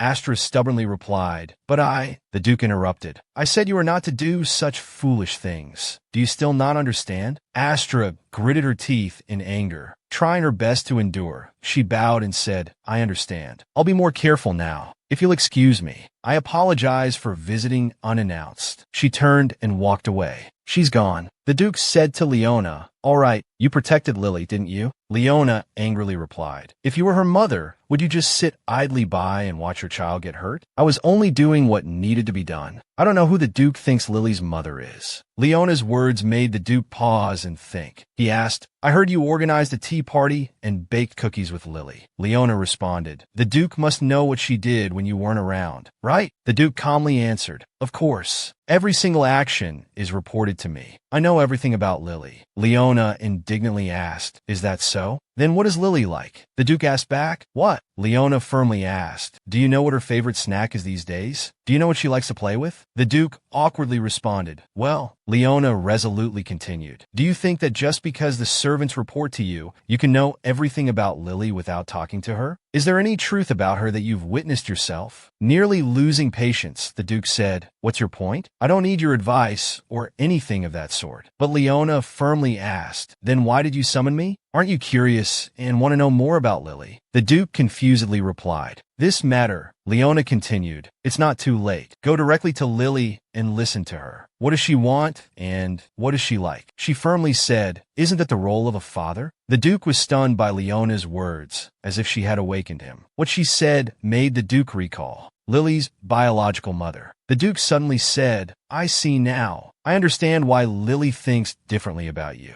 Turning away, he said, "All right, you may leave," leaving Leona surprised. "What? Why so suddenly?" she asked. He answered, "I know what I need to do now. I finally figured it out." Leaving the Duke's room, Leona was upset, thinking, "Why did he suddenly kick me out? Did he really understand what I said? Calm down, he's smart, he'll understand." Suddenly, Luca appeared, asking, "Lady Leona, how did your conversation with the Duke go?" Reaching out his hand, Luca said, "I'm here to escort you back to your room." Leona refused, saying, "No need. I've walked back to my room several times already, so I know the way." Luca replied, "It's okay, my lady. You can lean on me. I'll take you to your room anytime." Suddenly, Leona grabbed Luca's hand and asked, "Luca, who exactly are you?" Long ago, in this world, there existed something called magic. Most people knew how to use magic. It was considered an age blessed by the gods. Dragons, once creatures of myth, now soared high in the sky. The 5 families that established the empire possessed powerful magic. Except for the Petrie family, the other families, driven by a thirst for power, waged civil war and were destroyed. The magic passed down through generations gradually weakened, and eventually people forgot magic, so it ceased to exist in this world. Leona thought, only the Petrie family can use the magic stones to a small extent. If it's not magic, then how can it be explained? She asked Luca, "Who are you really?" Luca said, "I am the knight of Duke Ian Petrie." She replied, "No, I'm asking about your true identity. Who are you really?" She continued, "Every time I'm near you, strange things happen. Not only did you suddenly appear out of nowhere, but around you, I feel like I'm being hypnotized. It's always like this. I can't remember how many times I've walked this path. Besides, no one in the mansion knows who you are or where you came from, yet you naturally get along with everyone. You might say I'm being sensitive, but could this all be true?" Hearing this, Luca faintly smiled and said, "As expected, Lady Leona, you are an extraordinary person. No one has ever tried to understand who I am to this extent." He continued, "Please don't worry, my lady. I'm not a bad person. I just hope everything can harmonize naturally." Luca went on, "If you're asking about my identity," then he snapped his fingers, causing many stars to appear around them. Leona's eyes widened in surprise at what she was seeing. Luca winked and said, "You can call me a sorcerer." Leona asked in shock, "A sorcerer?" Luca replied, "Yes, but I can only use a little magic. I didn't teleport anyone just now. I erased their memories. Sorcerers have long disappeared from this world. There's no way they could still exist. However, what just happened seems entirely plausible." Leona anxiously asked, "What do you want from this family? Wealth or power?" Luca smiled and replied, "Neither. As I said, I just want everything to be in harmony. I swear on everything I have that I have no intention of harming anyone here." Leona hesitated and said, "Honestly, this is hard to believe. How can I trust you when you can manipulate someone's memories and make them have a favorable view of you?" Luca said, "I only control memories. I don't interfere with emotions. I can guarantee that." Luca said, "I know you don't trust me, but I will try to earn your trust. Please believe me just this once. I swear on my existence that I will make a pact with you."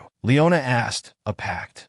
Luca, Knight of the Petrie family, swear before Duchess Leona Sone Petrie. From now on, if any word I say to the Duchess is a lie, my existence will vanish. Luca placed both hands on Leona's hands. A magical pattern appeared on Leona's hand. Lucas said, "The contract has been established. If I don't follow what was just said, I will disappear." Luca continued saying, "That's it for today, Lady Leona. Please assist me in the future. I will prove to you that I am harmless to you and this estate." Bowing down to kiss Leona's hand, Lucas said, "I wish you a peaceful sleep, my lady." Leona was stunned by what had just happened. It seemed her mind couldn't keep up. Luca disappeared.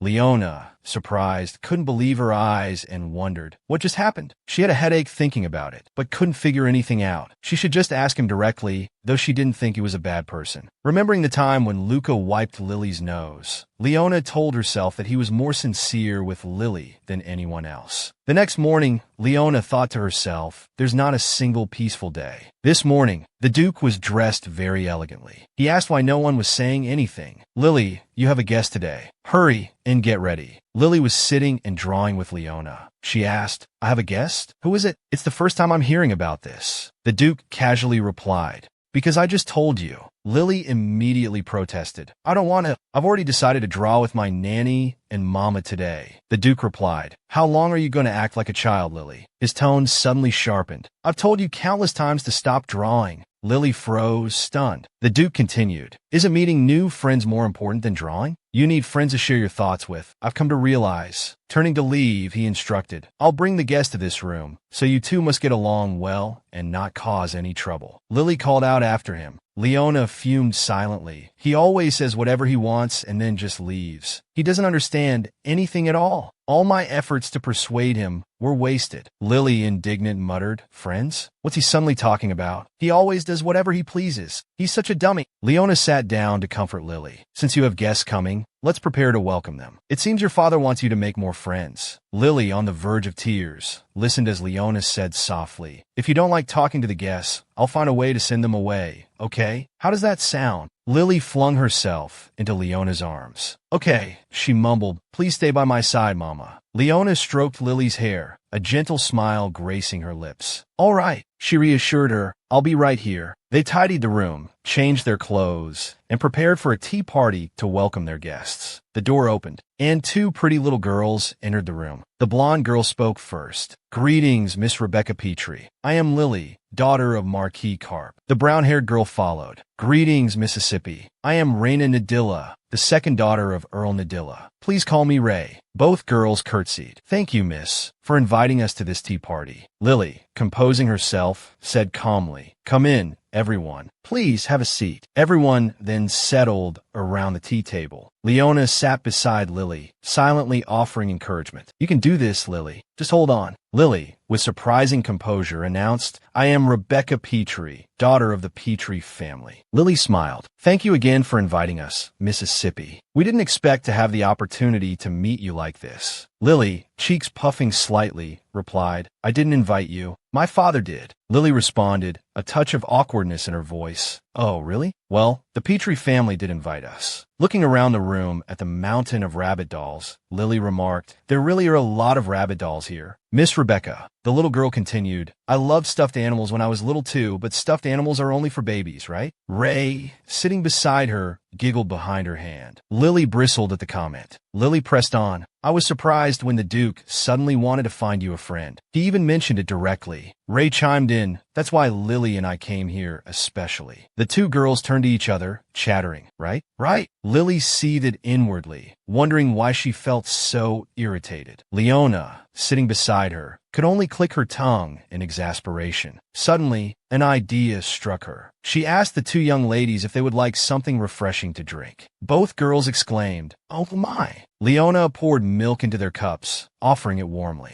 "Let's have some milk, young ladies. How about that?" But Lily, incredulous, refused. "Milk? That's something only babies drink." The two girls exchanged glances. Right, Lily agreed. Ray chimed in, "Yes, tea is fine for me." Lily added, "Me too. Make it strong." Leona sighed inwardly. Children these days are so sophisticated. All right, she said. The two girls expertly added sugar to their tea, then sipped it elegantly. Lily remarked, "This aroma is wonderful. It's no exaggeration to say that the Petrie family's tea is the best." Ray agreed. "It's completely different from bland, tasteless milk." Suddenly, Lily's tone turned condescending. "Speaking of milk, you shouldn't say that drinking milk is better, Miss Rebecca. I'm only telling you this for your own good." Lily, sitting across from her, scowled, her face darkening. "You're talking nonsense," she retorted angrily. The two girls gasped dramatically. "What did you just say? Did I hear nonsense?" Lily, fuming, challenged them. "Do you want me to say it again?"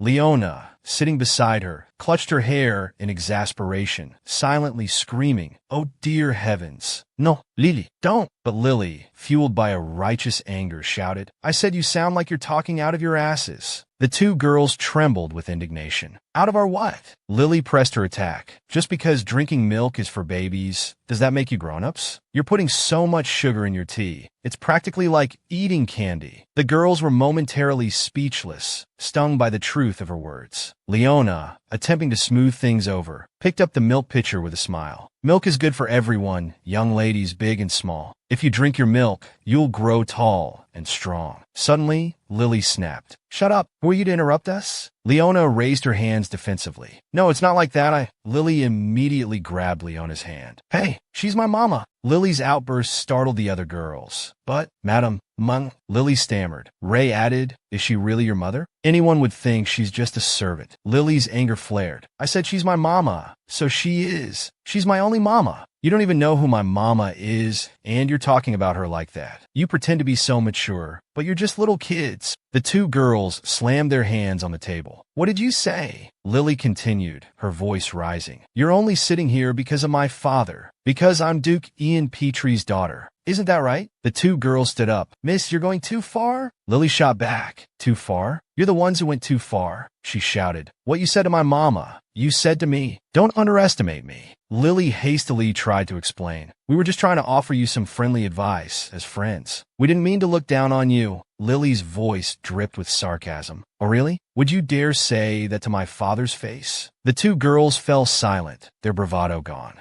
Lily pressed her advantage. "And another thing, you'll be punished for insulting my mama," Ray retorted. "But isn't that woman your mother, miss? Lady Astra is the one who will be your mother." Lily's eyes blazed. "What did you say? That smelly woman is my stepmother?" "No, she's not." The little girl pointed at Leona, her voice filled with conviction. "My mama is right here, right in front of you." Leona felt a wave of emotion wash over her at Lily's words. The two girls trembled. Ray stammered. "We were just saying what we were told, that if we defied and ignored you, miss, we would be rewarded." Lily's eyes widened. "What? Who told you that?" Lily demanded. Ray explained. "She said you needed to break your bad habits, so..." Leona's mind raced. "Could it be Astra?" Ray continued. "That's why we acted like this." Suddenly, Lily grabbed Ray's hand. "Stop! Shut up!" Ray tried to continue, but Lily had already guessed. "It was that woman." It all came back to her now. The perfume, the talk about being a lady. She was nothing. She had been lying the whole time. "You've been tricked." The two girls shifted uncomfortably. Lily pointed towards the door. "All right, can you leave now?" The two girls looked at her in surprise. "What?" Lily roared. "Didn't you hear me? Get out!" She glared at them fiercely. "Or, do you want to keep playing with me?" The two girls, intimidated by Lily's furious gaze, cowered and begged to leave. They fled the room as quickly as they could. Lily thought, disappointed, they weren't anything special after all. Leona and Lily were alone again. Leona asked anxiously, "Are you all right, Lily?" The girl cut her off. "No, I'm not all right at all." Lily's voice seethed with anger. "Mama, let's go yell at Papa." The scene shifted to the Duke's room. Lily bursting, shouting, "Papa." The Duke jumped, turning around in surprise. "Lily, are your friends gone already?" Leona, breathless from chasing after Lily, called out in exasperation, "Lily!" Lily ran towards her father. "Friends? What friends? You're a dummy, Papa. Why are you always like this to me?" The Duke looked at her in astonishment. "What are you talking about? You didn't like those young ladies?" Lily's voice trembled with anger. "Like them? I don't need friends. Papa, don't ever do this to me again." The Duke stared at her, bewildered. "You don't need friends? But you liked that woman, didn't you? Because she treated you like a friend?" Leona bristled at being referred to as that woman. This imbecile, she thought, still doesn't understand, does he? Lily cried out, Mama is like a friend. Mama stays with me, listens to me, and protects me. But those two, they were just trying to bully me for Aunt Astra. The Duke's brow furrowed. What? Leona stepped forward. Your Grace. Lily is telling the truth. The Duke knelt beside Lily. Those children were following Astra's instructions? That can't be true, can it? Lily's voice rose in frustration. See, you don't even believe your own daughter. The Duke looked perplexed. No, I believe you, Lily. Tell me what happened. Tears welled in Lily's eyes. They made fun of my stuffed bunny. They made fun of Mama. I don't like those kinds of children. Do you want me to be friends with children like that? Do you want Lily to be sad? The Duke's face was etched with concern. No, Lily, of course not. I was being hasty. I didn't understand. I'm sorry, Lily. Suddenly, a servant approached. Your Grace, I apologize, but it's time. The Duke sighed. I have a lot to do today, Lily, so I have to leave soon. Why don't you calm down, and we'll talk about this later, all right? Lily's face crumpled at the prospect of her father leaving again. She pulled her hand away from his.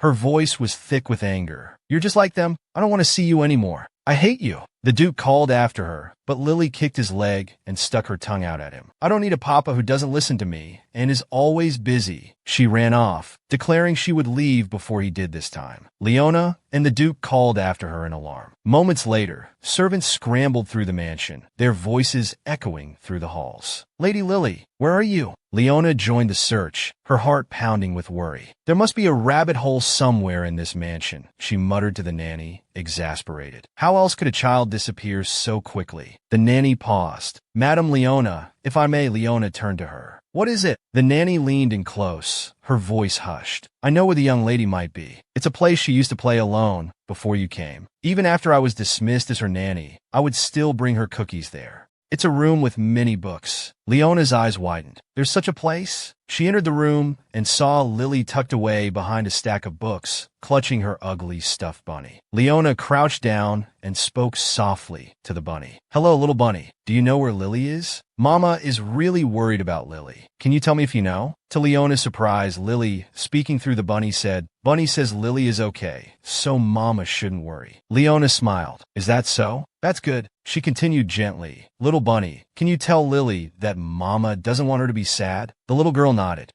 Don't worry, Lily is really okay. Leona quietly closed the door and sat down, leaning against it, her heart aching. She's been in there a long time, and she still hasn't come out. Is she still angry? Worried. She opened the door and whispered, Lily? The little girl had fallen asleep at some point. She was sleeping soundly. Leona scooped Lily into her arms, thinking it must be uncomfortable to sleep like that, and decided to carry her to bed. Suddenly, Leona noticed the book Lily had been using as a pillow. The title was Black Rabbit, White Rabbit. Leona picked up the book, a thought crossing her mind. The writing is a little faded. I wonder who wrote this? Once upon a time, there was a little bunny who lived happily with their family in a small village in the forest. The little bunny was very good at eating carrots and was a brave and lively child. On rainy days, the little bunny would sleep in their mother's arms. The mother bunny was a golden rabbit. Then one day, Papa Bunny was shot by a hunter while picking wild strawberries. Mama Golden Rabbit and the little bunny left, heartbroken, but the two rabbits loved each other and bravely survived. Now the little bunny had grown up and could go out to pick wild strawberries on their own. On rainy days, Mama Golden Rabbit had been bedridden for many days. As for the little bunny, it was no longer a little bunny and sat quietly by Mama Golden Rabbit's bedside. Finally, Mama Golden Rabbit did not wake from her long sleep. The little bunny, now a black rabbit, was all alone and no longer bothered to go out and pick wild strawberries. On rainy days, the black rabbit always thought of Mama Golden Rabbit and felt very sad. But one day, the black rabbit heard someone crying in the forest. It turned out to be a little white rabbit crying alone in the forest. The black rabbit brought the white rabbit home and gave the white rabbit some wild strawberries. The white rabbit sobbed while eating the strawberries. For the first time in a long while, the black rabbit smiled again. Lily was sleeping soundly in bed, while Leona sat reading a picture book. She gently stroked the smiling black rabbit's face on the page, thinking, as I suspected, it's a children's story written by someone. She wondered who could have written it. She recalled the nanny's words, that this room was where Lily's mother's belongings were kept. Leona glanced at the sleeping Lily. The nanny did say that. She muttered to herself, a headache forming. She didn't know how to handle the situation between Duke Ian and Lily. Suddenly, a hand lightly touched her shoulder. Startled, she asked, "Who?" It was the Duke. Surprised, she exclaimed, "Duke Ian." The Duke said, "Come with me," and roughly grabbed her hand, dragging her along, making her cry out in pain.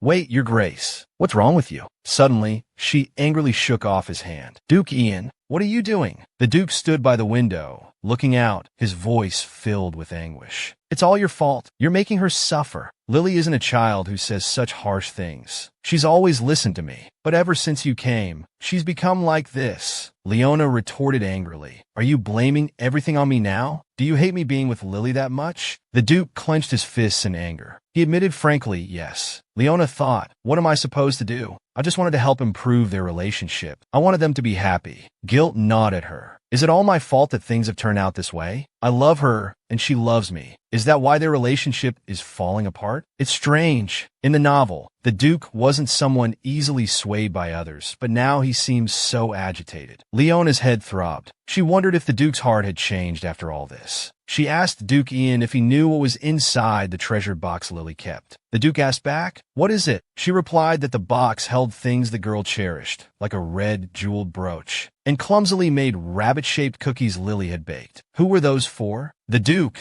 in anguish, asked again what she was trying to say. What did I do wrong? He felt cornered, defending himself. I just wanted to protect Lily. But Leona turned away, disapproving. The Duke suddenly said, "It's true. I shouldn't have brought her back. Even if she has platinum blonde hair." Leona was taken aback. What is he muttering about? The Duke suddenly declared, "Ray is more precious to me than my own life. But if you're here, Ray will never look at me again. So, please leave. As long as you leave, we can go back to the way we were. I'm begging you, I'll give you anything you want. Just please leave." Leona was stunned. She frowned, displeased by the Duke's words. Clenching her fists, she thought, if he were just playing around or acting like a madman, I would fight back, I wouldn't leave. But his eyes, his actions, they make me feel like a stranger intruding between the two of them. Sorrowfully, Leona said, "I understand. I'll leave." The Duke asked, his voice brimming with hope. "Really?" She thought, perhaps my presence is an obstacle that shouldn't exist. "You said you'd grant me a request, right? Then do me a favor." The Duke immediately asked, "What favor?" Leona replied, "The request I've always had for you. Please spend time with her, even just once. This might be your last chance, because her heart is slowly closing off. Don't avoid her because you're busy or because of your pride. No matter what others say, she only looks at you, only remembers you.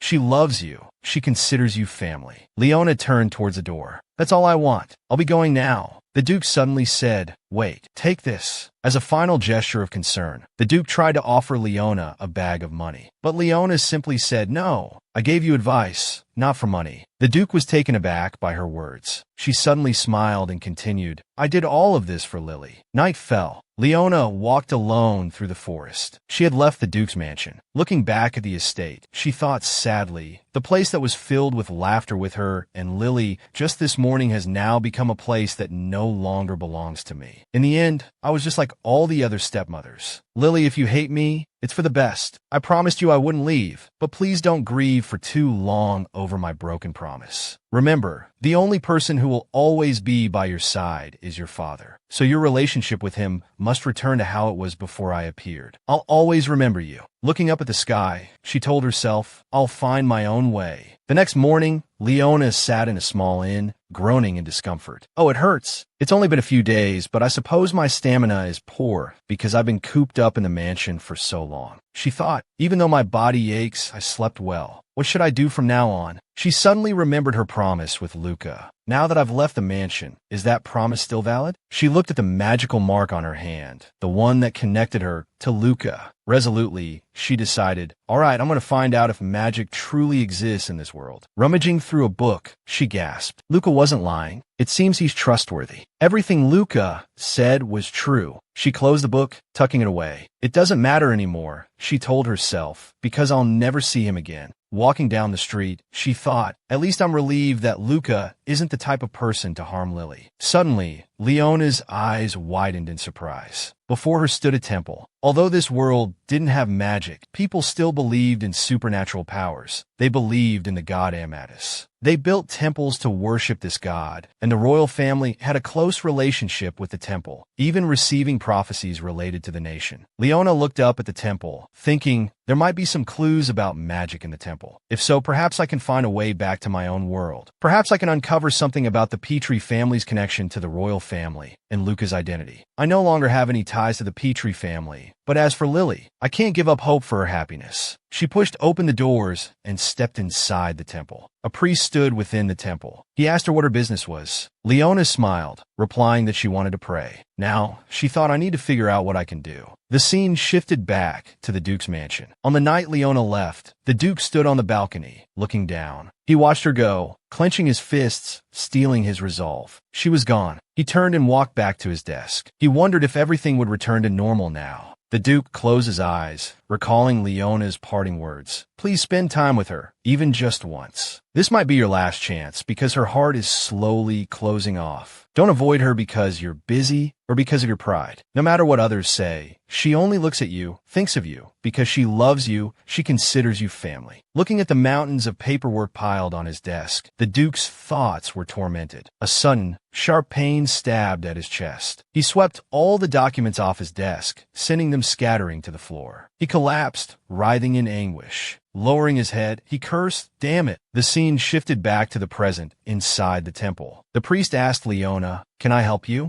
Leona smiled and replied, "I'd like to pray." The priest looked her over, his gaze appraising. He noted her worn clothing. Then he said, "This way, please." He pointed towards a far corner. "Over there." Leona bristled. "You're judging me by my appearance, aren't you?" She obediently sat in the designated spot, telling herself that causing a scene wouldn't benefit her, so she decided to endure it for now. Clasping her hands together, she prayed, then looked up at the priest. He was chatting animatedly with someone in the front row, a woman who looked to be of noble standing. He was exceedingly polite to her. Looking at the poorer people seated in the back rows, Leona, who held no religious beliefs, found the scene distasteful. She watched as the noble woman handed money to the priest. Leona frowned, surprised that the temple had stooped to such blatant money grabbing. It seemed her quest to learn about magic in this place would be hindered. Has true magic really vanished completely? She wondered. She sighed and offered a prayer for Ray. She prayed that Ray would no longer be sick, that she would always be happy. "If there is a God," she whispered, "please erase the child's memories of me. My existence will only bring you pain. Forget the mother who hurt you, who abandoned you. Grow up surrounded by happiness." Suddenly, a man appeared near Leona. The man wore a hooded cloak. An elderly gentleman near her jumped in fright. Leona was startled as well. The man quickly removed his hood, apologizing for frightening her. Leona, surprised, asked him why he was looking at her like that. Did he know her? The old man smiled kindly. "No, this is our first meeting, but you are interesting." Leona was taken aback. "What's interesting about me?" She wondered. The old man said, "I forgot to introduce myself. My name is Cole. It means dog. Isn't that interesting?" Leona chuckled. "Oh yes, I'm Leona." The old man beamed. "Leona, a beautiful name. Is there something wrong with him?" Leona thought. Suddenly, the old man produced a gold coin. "Here," he offered. Leona stood up, an awkward laugh escaping her. "I can't accept this. I have to go." The old man looked disappointed. "You're leaving already?" Leona, feeling uneasy, replied, "I have things to do." The old man sighed. "I see." He added, "What you desire will come to pass. The god Amatis will help you. Have faith in the god." Still bewildered, Leona said, "Yes, you too." "Well then, I'll be going." Leona turned and walked away, leaving the old man looking sorrowful and pensive. He looked down at the gold coin he had intended to give her. Suddenly, a voice called out, "There you are." 3 high-ranking priests appeared. "We've been looking for you. High Priest Cole, Lord Benedict, Lord Samuel." One of the priests asked, "Were you wandering around in that attire again?" Cole calmly replied, "Sometimes, listening to people's stories can be helpful." Another priest chimed in, "Word has it that His Majesty the Emperor will be arriving soon. You have an important place to be, so please be prepared." He responded, "I've sensed a certain sign. High Priest Cole suddenly addressed the others. Listen, priests. They responded, yes. What is it you're saying? He posed a question. Do you believe that we, as priests, can fully comprehend the will of the gods? They answered, when the time comes, we will understand. High Priest Cole glanced towards the door Leona had just exited, a gleam in his eye. In any case, he declared with a hint of exhilaration, we shall meet again, Leona. The scene shifted to Leona walking down the street, exhaustion evident in her every step. A wasted gold coin, she thought, vexed, and not a trace of magic to be found. Where should I go now? Let me see. There's a port nearby, and ships to other countries. A spark of resolve ignited within her. That's it, she told herself, a surge of hope rising. I'll take a ship and leave this place. Suddenly, she bumped into someone, a cry of pain escaping her lips. Oh, I'm so sorry. I wasn't looking where I was going. To her astonishment, the person she had collided with was Luca. Luca, she exclaimed, surprise lacing her voice. What are you doing here? Because I was worried about you, Leona, Luca replied. Leona frowned, turning away. Did he think I wouldn't leave? Don't worry, she muttered under her breath. I'll be on a ship out of here. Far, far away. Luca chuckled. We haven't seen each other in 3 days, and you're still as stubborn as ever. What are you talking about? She snapped, her voice sharp. We haven't seen each other in 3 days. If you're here on the Duke's orders.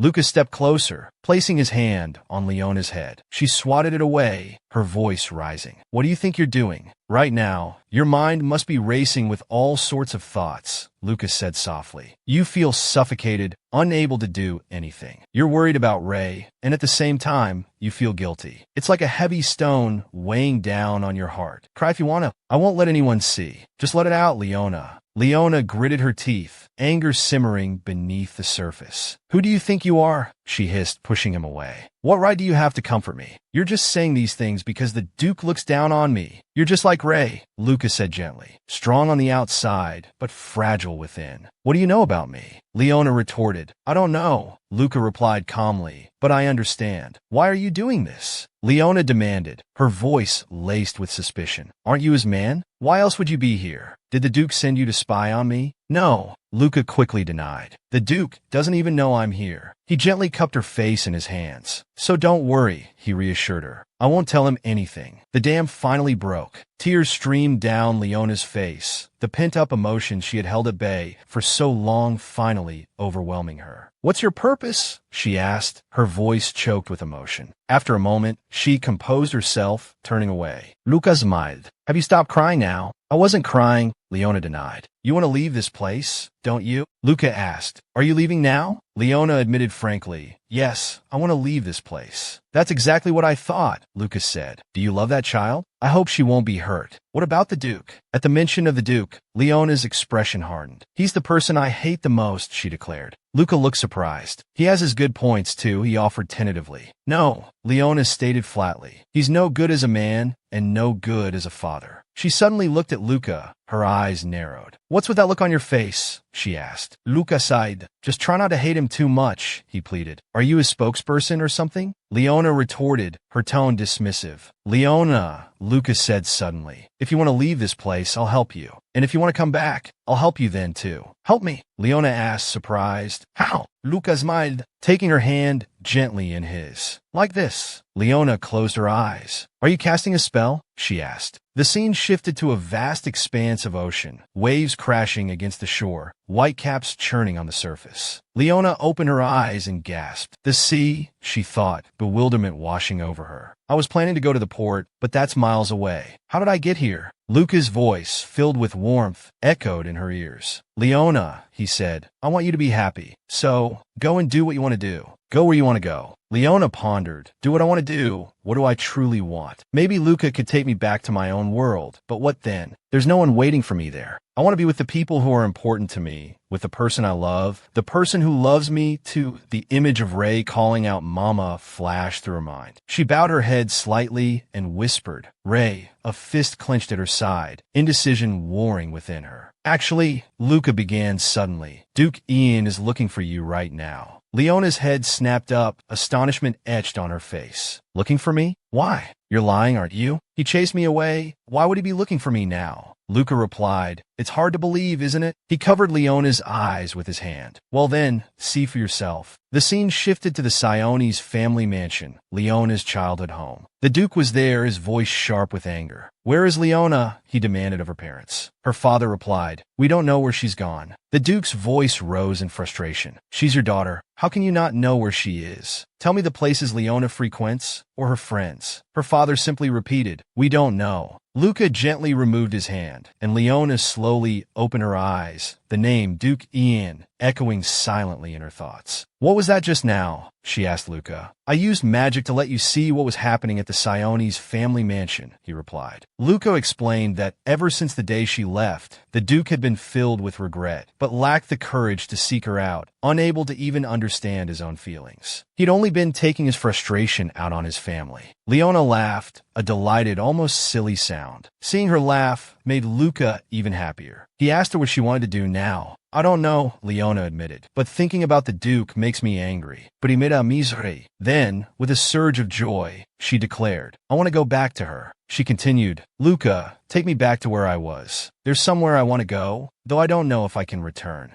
But Luca, holding her hand, reassured her. It's all right. Even if everyone else says no, I'll still come find you, because I miss you too. Leona, let's meet again at that mansion. I'll be waiting for your return. With those words, Luca vanished. Leona found herself back on the street where he had appeared. Yes, she vowed silently, I will definitely return. Looking up at the temple before her, she steeled her resolve. She returned to her family home. Reaching the door, she was puzzled to find it broken. Shouts of hurry and find her reached her ears. She saw the Duke yelling at her parents, who were still referring to the house as hers. The nerve of them, she thought, a surge of anger rising within her. How dare you say such things, she said, her voice dripping with sarcasm. Everyone turned, startled. Leona, they exclaimed. She pressed on, her voice sharp. Anyone seeing you like this would think you were searching for someone you missed dearly. Yet you're the ones who drove me away. The Duke stammered. It was a misunderstanding. Leona scoffed. A misunderstanding? I only came here because it was so noisy. Coming all this way and being so rude. What's the meaning of this? The Duke's reply was frantic. Not rude at all, no, you're right. I was too rude. I had no other way to find you. So I've come here several times these past few days, thinking you might return. Looking at the broken door, Leona remarked, breaking and entering isn't exactly proper behavior for a Duke. The Duke mumbled, dejected. How embarrassing. Leona glanced at her parents, seeing only the glint of greed in their eyes. They gestured to her, urging, he broke the door, make him pay for it. This family hasn't changed a bit, Leona thought with disgust. The Duke suddenly spoke. Come back with me. I have a lot to say to you. Leona whirled around, her voice sharp. Who was it that made me walk through the mountains all night? The Duke was speechless. Leona walked to the doorway. Don't just stand there spouting nonsense. If you have something to say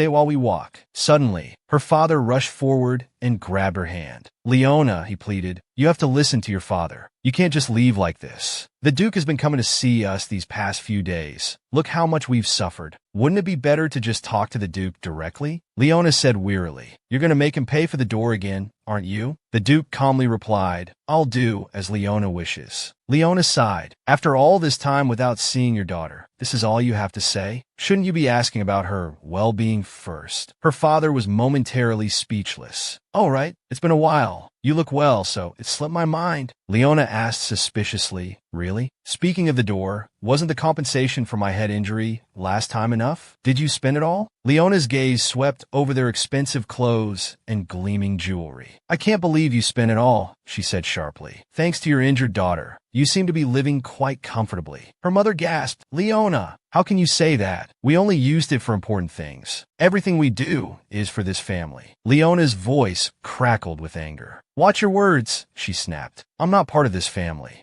Don't think you can use my name to squeeze more money out of him, she continued. Don't even think about it. Her mother cried out in disappointment. Leona, what's wrong with you? You've changed so much. Leona turned back to face them. Of course I've changed. Why should I sacrifice my life for this hollow shell of a family? From now on, she declared, I'm living for myself. I'm no longer a part of this family. Don't come looking for me again. They stared at her, speechless. Suddenly, a smirk twisted Leona's lips. Oh, but we never were in contact to begin with, were we? she added sarcastically. Why should I worry? She turned and walked away. Take care, she said over her shoulder. Her mother's desperate cries of Leona echoed behind her, followed by her father's shouts. Are you crazy? Leona stopped, but Leona calmly walked away with the Duke. The Duke led her back to the mansion. They rode on the same horse. Exhausted, Leona closed her eyes, grateful for the silence. Seeing her like this, the Duke asked with concern if she was all right. Leona replied quietly that she was fine, but asked what had brought him to seek her out. The Duke confessed that he hadn't had a peaceful day since he sent her away. Serves him right, Leona thought. He continued, you were right. After you left, I followed your final advice and listened to Ray's feelings. She cried constantly after you disappeared, and finally, for the first time, she opened up to me. The scene flashed back to a few days earlier, just after Leona's departure. The Duke was in Ray's room. The little girl threw a toy at his face, screaming that she didn't want to see him and telling him to go away. The Duke sat down gently. Ray, he said, she left because she wanted what was best for you. The little girl asked sadly, what's best for Ray? The Duke replied, you won't be sick anymore. Ray clenched her fists. But it feels strange, she whispered. The Duke asked worriedly what was wrong. It hurts more without Mama here, she sobbed. Why does it have to be like this? The Duke rushed to embrace his daughter. Ray, he murmured helplessly. The little girl continued to cry. You don't understand anything, Father, she sobbed. You've never celebrated my birthday with me, not even once. The books say birthdays are happy days, but I'm always alone. You've never told me you loved me, or that I'm good at anything, not even once. The Duke could only say, I'm sorry, Ray. I'd rather play with Mama than get presents from you,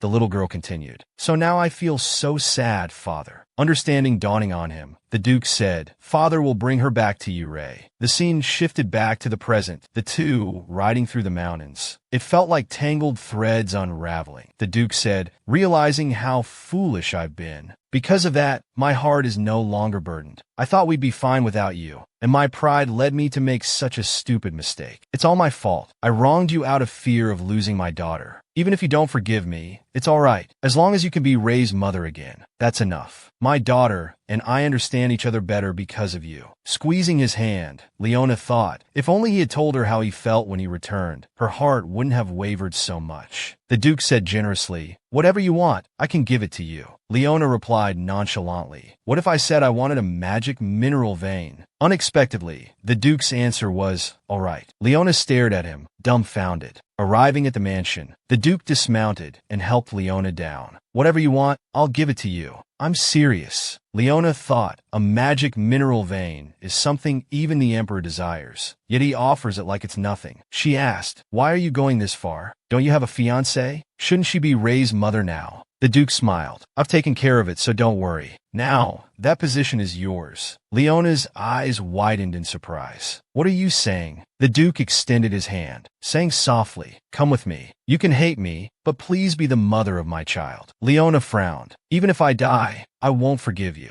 To me, you're the worst. As she dismounted, she added, I'm only doing this for my dear daughter. The Duke smiled. Thank you very much. Leona was certain of what she truly wanted, not to stay in another world, nor to return to modern times, but simply to be with Ray. She ran to find Ray, wondering if her return would make the little girl happy. If not, would she be angry that Leona was there? It's alright if she's angry. I'll hold her tight. I'll apologize to her for days. Whatever Ray says, I'll accept it because I'm Ray's mother. She opened the door and called softly, Ray. Seeing her, the nanny and maids cried out in surprise. Madam! They rushed over, overjoyed. My goodness, madam, where have you been? We've been waiting for you. Leona smiled. I'm sorry. How is Ray? At this, the nanny hesitated, glancing behind her. Well, Ray is hiding behind the chair, hugging her ugly rabbit. Leona walked over gently. Hey, Mama's back. But Ray remained silent. She gave a wry smile, thinking the little girl must be very angry with her. Suddenly, the little girl spoke. Ray doesn't have a mama. This startled Leona. I'm so sorry. Hey, Mama was wrong. But Ray continued to chant that she didn't have a mama. Go away. Leona spoke patiently. It's natural for Ray to be angry with Mama, so I won't leave until Ray wants to see Mama again. She addressed the nanny and maids gently. Everyone, please leave. I want to be alone with her for a while. They replied, yes, madam. I said, go away. I don't want to see Mama. Ray shouted again. Leona picked up a stuffed rabbit and said cheerfully, I'm not Mama, I'm Bunny. Bunny is here. Bunny and Mama will wait until Ray feels comfortable. Ray suddenly burst into tears. Leona said softly, Bunny doesn't cry like that. Hey,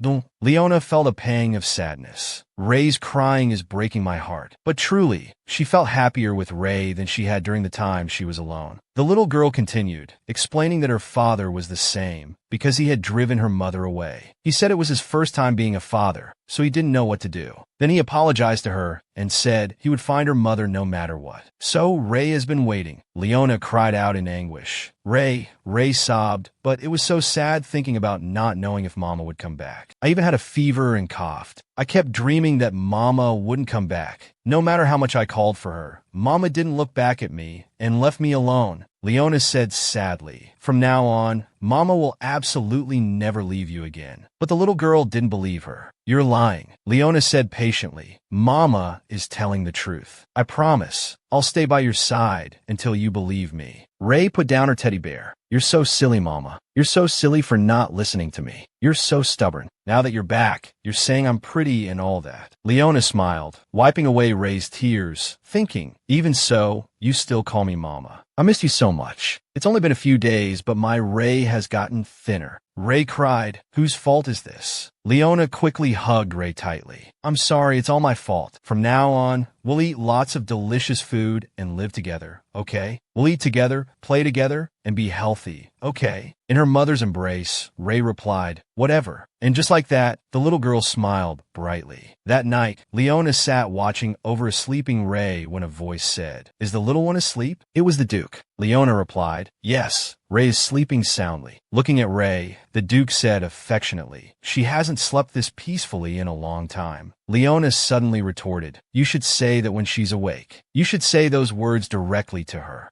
The Duke replied surprised, I will, of course. To Ray, and to you as well. Leona said angrily, no need. I refuse. She thought silently. Saying those things to me will only cause more trouble. She turned away angrily, and the Duke, conciliatory, said, all right, I understand. Looking at Leona, he asked softly, can we talk? The two moved to another room. After sitting down, Leona asked, so, what did you want to talk about? The Duke replied, I mentioned before that Ray's mother's position is yours. Do you remember? Leona answered, yes, I remember. The Duke continued, actually, a few days ago, my engagement with Avarilda was broken off. I've already informed the Avarilda family. This surprised Leona. What? Why so suddenly? The Duke replied, from the beginning, I used that marriage to investigate the black market. Leona asked, surprised again, the black market? The Duke asked, do you know about the Avarilda family's business? Leona replied, no, I don't. Illegal transactions are taking place in the black market. This place specializes in the sale and trade of unauthorized, unidentified drugs, which are often used in criminal activities. The family that runs the black market and profits from it is the Avarilda family. Since this is an illegal business, I was worried it might interfere with the dealings of outside merchants. So I needed to investigate them and protect the people of this region. It just so happened that when we arrested that nanny before, she dropped a small bottle of medicine. It was the same medicine she tricked Ray into taking, which worsened Ray's condition. When I investigated the source of this medicine, it turned out to be from the black market. When we investigated the person who made it, we found that both the person and the related items had disappeared. It seems someone wanted to obstruct our investigation. I approached the Avarilda family and accepted the engagement, originally to gather information about the black market. But now, honestly, I don't want Ray to be with someone who might harm her. The person she needs is right in front of me. I misjudged you. I'm sorry. Leona said softly, enough. No matter what you say, I came back because of Ray. She said worriedly, but about the black market. Leona thought the black market? Was this mentioned in the original story? No, even if I try to recall the original, I can't remember anything. Everything midway through is blurry. This wasn't in the original. I feel like everything is different from what I imagined. There's no other way but to reason it out. The scene shifted to Duke Worlda's house. The Duke shouted furiously, damn it, were you pretending there was no engagement? How could this happen? Astra trembled, kneeling on the floor. The Duke continued raging, even though there were already rumors about becoming family with the Petrie family. The Duke threw a candlestick at Astra, roaring, if you had done things properly, I wouldn't have suffered this humiliation. What did you do? Astra screamed. The candlestick hit her hand, causing her hand to bleed. She said slyly, Father, don't worry. I will definitely not disappoint you. The next morning,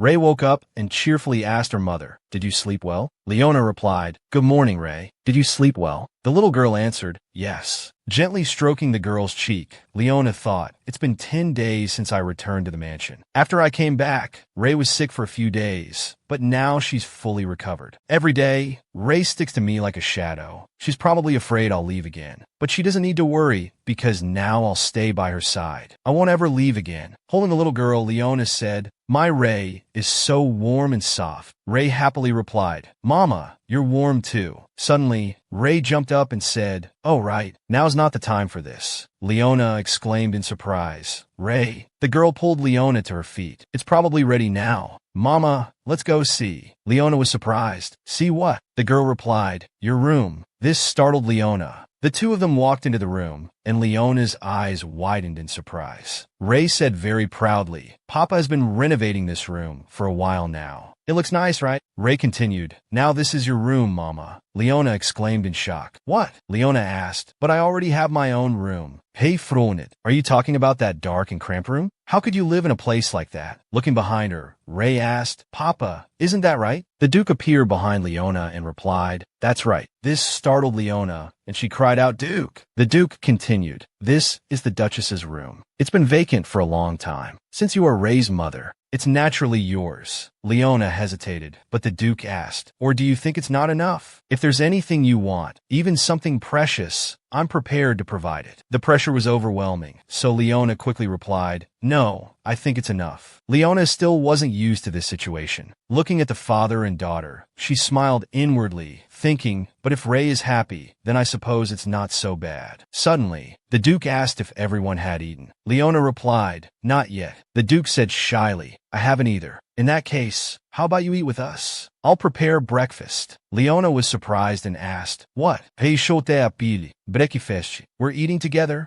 The little girl chattered excitedly. "Mama, let's have breakfast together, okay?" Leona asked, "Is that what you want?" Ray said, "Nanny said we have to dress up nicely to have breakfast." Leona was surprised. "Why?" The little girl pulled Leona along, running off and calling back to her father. "Papa, Mama, and I'll be right back after we change. Wait for us, okay?" Leona called out, "Hey Ray, slow down. You'll fall." Watching the scene before him, the Duke smiled happily. Back in the room, the Duke thought to himself with joy, "This room has finally found its owner. The day the carefully preserved clothes, shoes, and jewels shine has finally come." The maid said excitedly, "Miss, Madam, leave it to us. We'll get you ready for your first breakfast together." Leona waved her hand shyly. "But it's just breakfast. There's no need to go overboard." But Ray eagerly agreed. "Yes, everyone has to make Mama and me look dazzling." "Yes," the two maids replied. Leona thought, surprised, why make such a fuss? Ray happily picked out jewelry, considering which pieces match best. The maid said happily, "Mrs. so excited. Hey, undid Leona a necklace. Mama, wear this necklace." Leona replied happily, "Okay, I'll listen to you. My Ray is both cute and kind, so everything you choose is beautiful." Having received her mother's praise, Ray puffed out her chest. "Of course it's me. There's nothing Ray can't do." Then Ray bent down and looked at a stack of drawings she had made. To everyone's surprise, she picked up one and said, "Mama, look." Holding up a drawing of 3 people holding hands, Ray said, "Ray can draw beautifully too." Leona exclaimed happily, "That's true. My Ray is good at everything." The girl said proudly, "Of course." Looking at the drawing, Leona smiled, thinking, "This is the most beautiful picture in the world." The door to the room opened. The Duke, dressed in fine clothes, was already ready. Seeing the two arrive, he complained, "You're finally here. You're so late." Suddenly, his eyes widened in surprise. Leona and Ray looked as beautiful as a pair of angels. Noticing the Duke staring, Leona nervously explained, "I was busy getting ready, so it took longer than I thought. I'm sorry. Do I look strange?" The Duke stammered, "No, not strange. Just a little surprised, that's all." Ray, ever perceptive, said with a mischievous grin, "Papa, you're surprised because Mama is so beautiful, right?" Leona, blushing, exclaimed, "Hey." But the Duke simply said, "Let's sit down and eat." The table was laden with delicious food. Ray, not to be deterred, asked again, "Papa, answer me. Isn't Mama beautiful?" Both the Duke and Leona choked a little at Ray's question. Leona said shyly, "Ray, it's a little embarrassing when you ask like that." But the little girl persisted, "But I'm serious. Papa, Mama, what do you think? Answer honestly." The Duke, flustered, replied, "It feels like you've become a different person. But Ray protested, "That's not an answer. At a time like this, you should say, you were always beautiful, but now you're even more beautiful. That's what you should say." The Duke asked, surprised, "Really? Hey, sigid dramachkali. How can such a silly papa have such a smart daughter? Now say it again." The Duke, thoroughly flustered, turned to Leona and said, "You were always beautiful, but now you're even more beautiful." Ray stood up and clapped her hands. "Well done, Papa." Leona chuckled awkwardly. "Ray, compliments should come from the heart." Ray quickly replied, "It did come from the heart, Mama, really, because Papa has fallen in love with you." Leona thought, embarrassed, that's not true. But even if it wasn't sincere, he wasn't the type to say such things lightly. It seemed he had changed from before. The Duke, blushing, changed the subject. "Come to think of it, Ray, you've been drawing a lot lately, haven't you?" he thought. The little girl replied, surprised, yes. Remembering the last time her father had forbidden her from drawing, Ray looked down sadly. "No, hey, yasti," Leona said worriedly. "Duke about that," but the Duke said, "If you like it, then draw." Ray asked in surprise, "Really, Papa? I can draw?" The Duke replied, "Yes. I've always disliked you drawing. Do you know why?" The little girl answered, "No," he explained. "Your mother loved to draw, but because she was frail, she could only draw in her room all day. She was very talented at it, just like you. Because you were also frail, I was afraid you would become too much like your mother." The little girl suddenly stood up, protesting vehemently. "I'm not frail. Ray is strong. I'm sick now, but I'll definitely get better." The Duke smiled. "Yes, my Ray will definitely get better." Leona remembered the picture book she had read about the black and white rabbits. She thought it really was a fairy tale written by someone else. But who could it be? Could it have been Ray's birth mother, who created that book before Ray was born? In this mansion, the only person who could draw was her. Ray asked her father, while talking about her mother, "Papa, did you love Mama?" The Duke asked back in surprise, "Your mother?" Leona figured the little girl was curious about her mother. Lost in memories, the Duke replied, "I loved your mother more than anyone." Ray puffed out her cheeks. "You have to share that love with Mama Leona too, understand? I'm serious. It's a shame Mama isn't here now, but I still want a family that's always happy." The Duke asked back in surprise, "A shame?" Ray spoke like a wise old woman. "Of course. Mama was as beautiful and lovely as a rabbit, while you're just good looking, but your personality is terrible. Oh, but you're also very rich." Leona exclaimed, "Ray, you think so deeply." The Duke was speechless, nearly bursting with indignation. Leona quickly hugged the little girl. In Mama's eyes, Ray is also as lovely as a rabbit. The little girl said happily, "Of course. Now let's eat, Mama. Stop talking." The little girl fed her mother, saying, "Mama." Watching this heartwarming scene, the Duke smiled. After we finished eating, he said, "Let's have some tea in a garden you like." Ray asked, "The rose garden?" Unable to believe her ears, Ray asked again, "Really? We can really go there?" The Duke smiled. "I'll allow it. I can't forbid you forever." Overjoyed, Ray cried out, "Are you serious, Papa? You won't be angry with me anymore?" Leona asked curiously, "What kind of place is it that you wouldn't let her go before?" The Duke answered calmly, "It's a place that holds memories of Ray's mother." Leona remarked, surprised, "You've mentioned her a lot today." The Duke smiled faintly. "I used to avoid it, but now I've decided to face it. It's all thanks to you." "Thank you." Stunned by the Duke's sudden gratitude, Leona hesitated, saying that she was only doing it for Ray. She found it strange that he was suddenly so open with her, but it wasn't unpleasant. The scene shifted to the rose garden. Ray exclaimed, "Mama, look, isn't it beautiful?" Leona's eyes widened in wonder. "Wow," she breathed. Looking around, she said, "It's a beautiful garden. Now I understand why you like it so much." Ray turned, beaming, "Right," gazing at the vibrant blue roses. Leona thought, "Blue roses, do they really exist in this world?" As if reading her mind, the Duke replied, "Blue roses aren't a naturally occurring variety. I created them using magic stones." Leona asked, "You can create roses this beautiful?"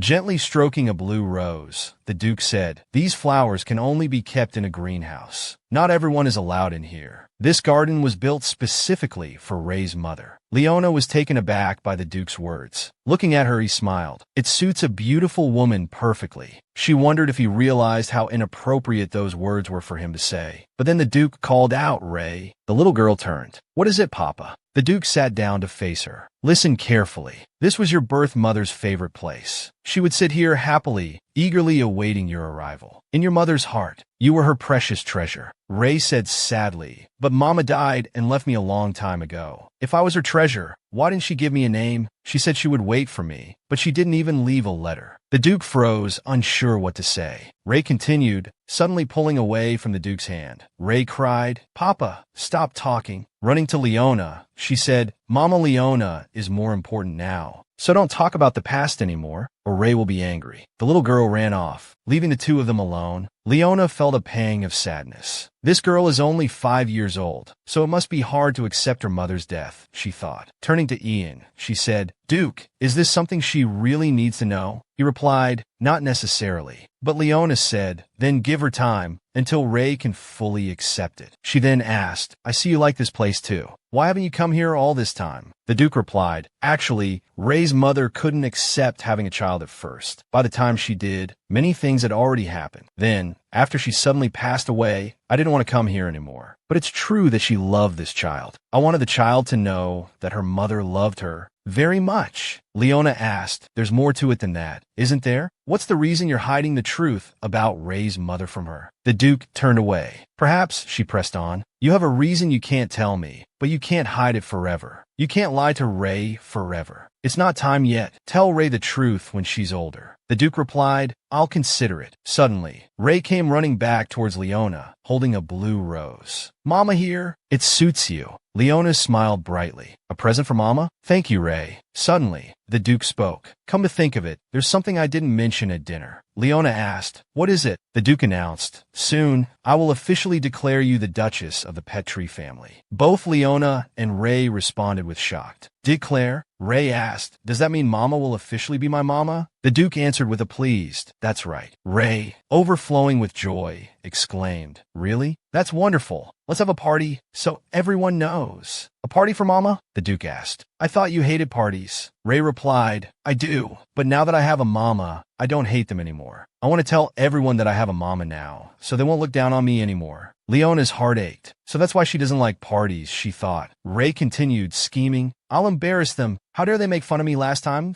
Even that nasty old woman." Leona said brightly, "All right, we'll invite everyone, even that woman, Astra." "Ray, darling, let's teach them a lesson." The little girl replied with a determined, "Okay." The banner of solidarity was raised. Ray, giggling with delight, added, "Then I want to wear the same clothes as you, Mama." Leona agreed. "Of course, we'll do just that." The girl added, "But not like the one you're wearing now." The Duke looked on, amused by their enthusiasm. Ray turned to him, her excitement bubbling over. "Papa, prepare my shoes and clothes now." The Duke chuckled. "All right, I'll have them prepared." The three of them basked in the joyful atmosphere of the rose-filled garden. A few days later, Ray fell asleep while drawing. Leona smiled tenderly. "My dear Ray, you're sleeping so soundly." Suddenly, a voice called from outside. "I apologize for the interruption, Lady Leona." Leona asked, "What is it, May?" The maid replied, "There's a visitor."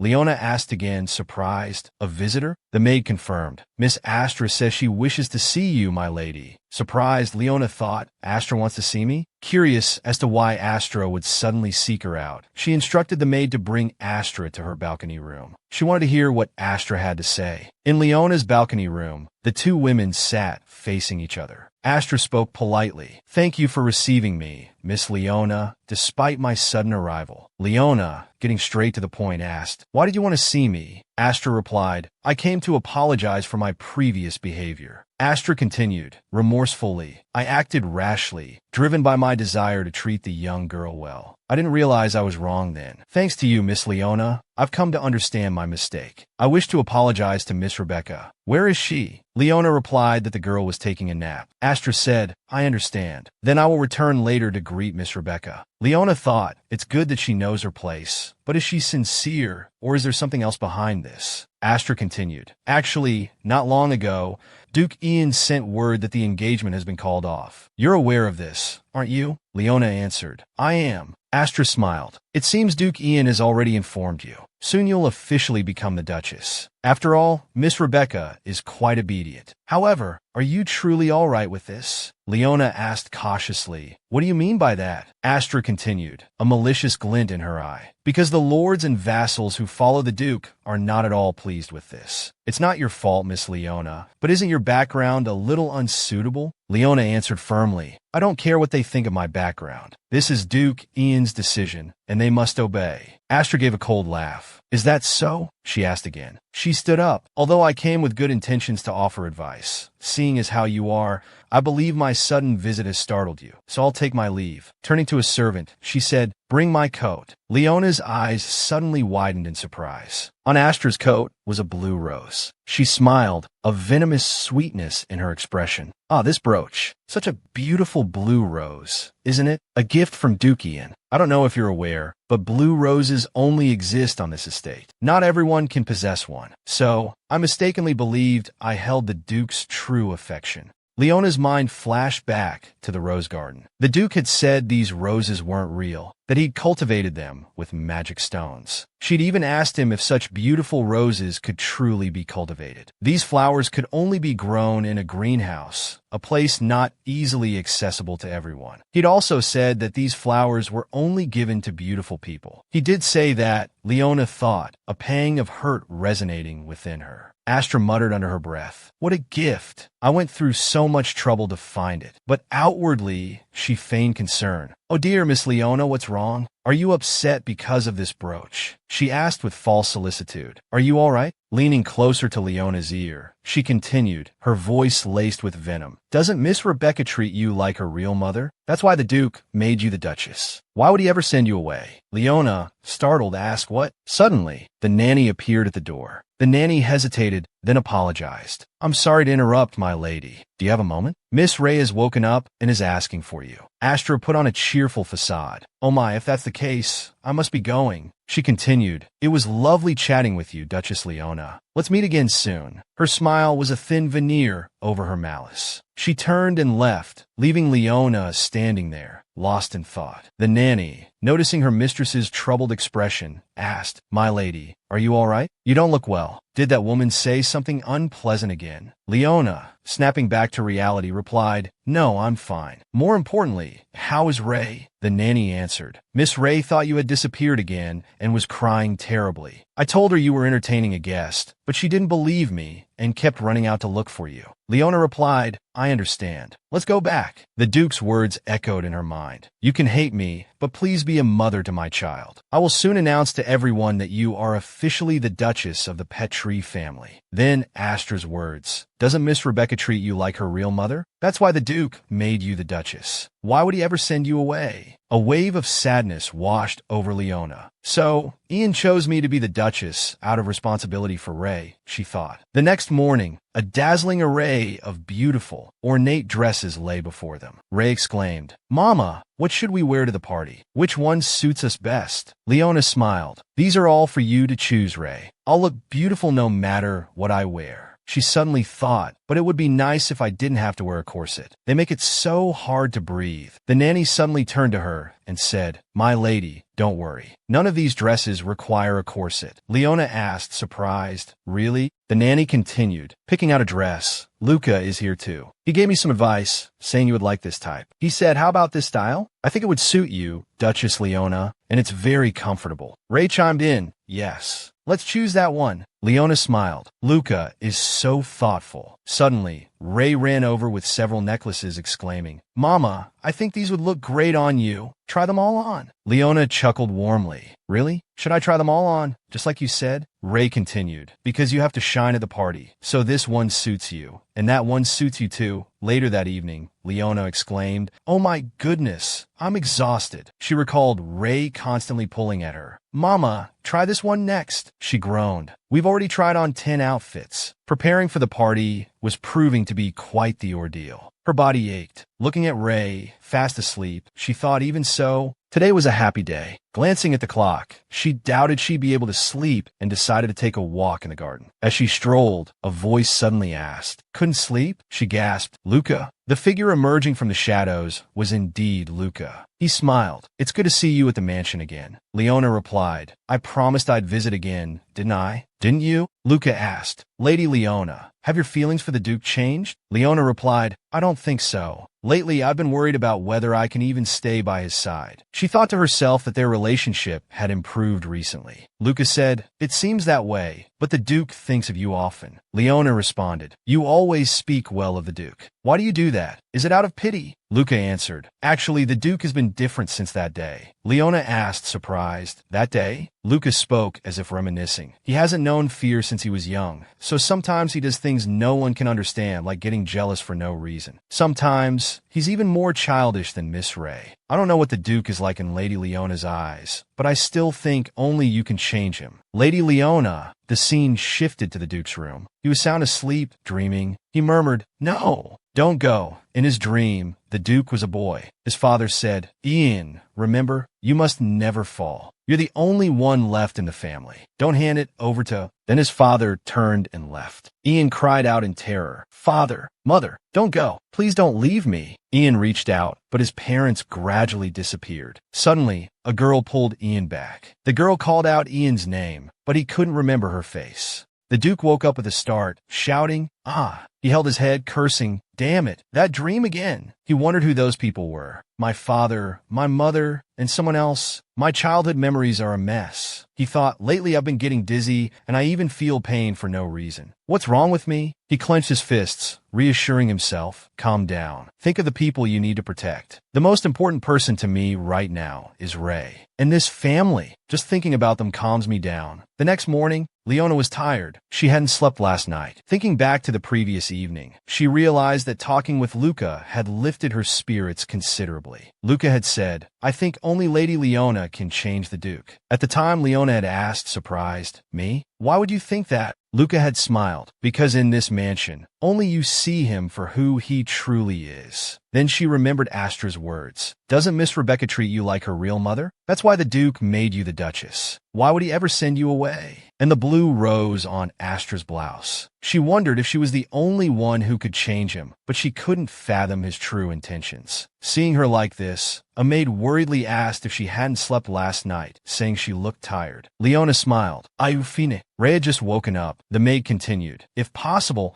I wish you could rest a little longer, my lady, but you have work to do today. Leona asked, surprised. Work? The maid continued. Didn't you and Miss Ray say you were going to hold a banquet? So, the host. Suddenly, the Duke pushed open the door and walked in. You're awake. Seeing Leona in her nightgown, he blushed, surprised. Leona, startled, turned to the Duke and asked, Ian, what's the matter so early in the morning? He replied, I'm here to prepare for the banquet you and Ray are going to hold. Leona, puzzled, asked again, what? He placed a mountain of books in front of Leona. I'm leaving everything about the banquet to you. Leona peeked out from behind the stack, asking in astonishment, what did you just say? Staring at the pile of books, Leona was dumbfounded. Ray approached and asked, is Mother in charge of everything for the banquet? The Duke replied cheerfully, that's right. He continued, from the wine for the guests to the dress code, the types and quantities of dishes, even the colors of the chandeliers, curtains, and floors, it's all up to your mother. Leona picked up a book with a groan, thinking, what in the world is going on? The Duke added cheerfully, organizing the Petrie family events has always been the Duchess's responsibility. This position has been vacant for a while, and we haven't held a banquet like this in a long time. It would be very meaningful if you prepared it personally, as it's a chance to show everyone that you are the Duchess. The nanny said happily, indeed, the Duke cares deeply for the Duchess. If he didn't, he wouldn't entrust all these tasks to her. Leona said Kunal de Soa, distressed. Entrusting me with tasks means he cares about me? He's clearly bullying me. Seeing this, the Duke said enthusiastically, don't worry too much. Everyone will help you. Looking at the Duke's hand on her shoulder, Leona thought, what is going on? The Duke suddenly noticed his hand on Leona's shoulder, startled, and quickly withdrew it awkwardly, blushing as he turned away and said, I'm counting on you. Buried under a towering pile of books, Leona lamented, oh my goodness, why are there so many things to decide? My head is spinning. Seeing her exhausted state, Richard ran over concernedly and asked, Mother, is it really that hard? Is it like when I'm trying to borrow numbers? Leona forced a smile and replied, it's a little difficult. She thought to herself, this is the first time I've dealt with these things. He said that the organization of family events was always handled personally by the Duchess. Perhaps this is the opportunity he's giving me. Stiff and tired from sitting for so long, Leona shakily stood up from her chair. Suddenly a voice called out, Lady Leona, it's me, Luca. May I come in? Leona struggled to say, come in. Luca opened the door,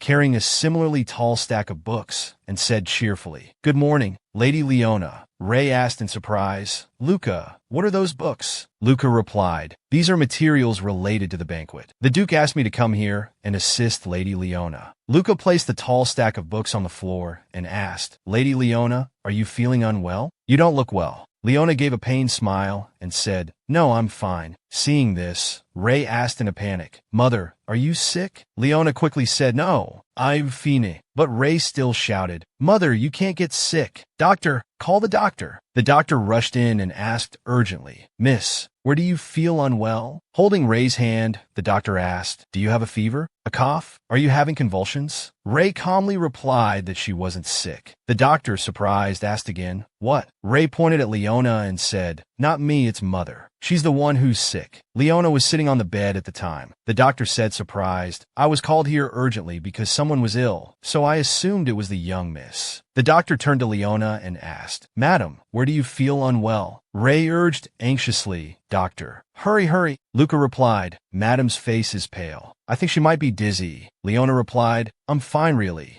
Ray said worriedly, Mother always says she's fine, but what if it's something serious? What will we do then? The doctor sat down and took Leona's pulse. After a moment, the doctor said, aside from a slightly slow pulse, Madam is fine. She's probably just overworked. A good night's sleep will do her good. Leona asked sheepishly, really? The doctor handed Leona a bottle of medicine, saying, please take this. Leona replied, surprised, that she didn't think medicine was necessary. But the doctor explained that it was a tonic to help restore her strength, and he was about to give it to her anyway, as the Duke had instructed him to. Leona asked again, the Duke instructed you? The doctor replied, actually a while ago, the Duke gave me some precious medicinal herbs. He asked me to make some tonics that would be beneficial to your health, so that bottle is one of the medicines I made. The rest will be delivered later. Leona was suspicious, thinking, for me? Could it be poison? Ray smiled triumphantly and said, finally, Father has come to his senses and knows to take good care of Mother. Leona smiled and asked Ray, really? Luca looked at the doctor and asked, what about Miss Ray's illness? Haven't you found a solution yet? The doctor replied nervously, yes, the young Miss's condition is difficult to diagnose. So, however, I've noticed an improvement in her condition recently, even without any specific medication. It's quite strange, really. The doctor continued, while Ray thought in surprise, improved? The doctor added, this is just my speculation, but somehow, Lady Leona seems to be curing her. Leona was surprised by the doctor's words. After the examination, the doctor stood up and said, well then, I'll be taking my leave. Looking at the doctor, Leona smiled softly. She felt much better now. She recalled the doctor's earlier words. Miss Ray's condition tends to worsen when she's excited or anxious, but lately, ever since she's been with Lady Leona, her seizures have decreased, and her health has stabilized. Lady Leona plays a very important role in Miss Ray's treatment. Hearing this, Ray asked in surprise, Doctor, are you saying that Mother is like medicine for me? Leona smiled brightly and said, no, dear. What the doctor means is that the key to your recovery seems to lie in stabilizing your emotions. Ray asked again, surprised, stabilizing my emotions? Leona replied, that's right. As long as you're happy, your illness will get better faster. The little girl exclaimed, really? Luca, who had been standing by the side, suddenly spoke, I don't think it's that simple, but one thing's for sure, Miss Ray's condition has improved since Lady Leona's return. Who knows, thanks to Lady Leona, we might find the key to curing Miss Ray's trunikiness. Hearing this, Leona asked happily, really? She said excitedly, it seems the news that your illness can be cured has made me feel completely well. Ray exclaimed, Mother, really? Since I've said so, you have to be happy too, Luca said. Me too. Let's all be happy. Leona thought to herself, it's good that it's good news. If things continue like this, and she makes a full recovery, that would be wonderful. She got out of bed and said, all right, let's get back to work. Ray protested, no, you need to rest more. Leona said with a smile, I took some medicine, so I feel much better now, dear. Suddenly, Luca placed his hand on Leona's shoulder and said, Madam, I also want you to rest well, but the day of the banquet is approaching, so you might need to take care of a few things first. I'll show you a few names, and you can choose one. You can even choose while lying down. Ray exclaimed, oh, Luca, that sounds wonderful. Leona was surprised, and she suddenly burst into happy laughter. She said, all right, I'll leave it to you, Luca. Everyone was busily bustling about. Time flew by, and in the blink of an eye, it was the day of the banquet. Early in the morning, the maids and nanny came in and said, "Good morning, madam." Leona and Ray were still half asleep. Seeing that Leona was already up, everyone said happily, "You're awake. It's finally the day of the banquet." Leona asked the nanny in surprise, "Really?" Everyone gathered around, helping Leona out of bed, and said, "Madam, leave it to us. We'll make you look radiant." Leona could only explain.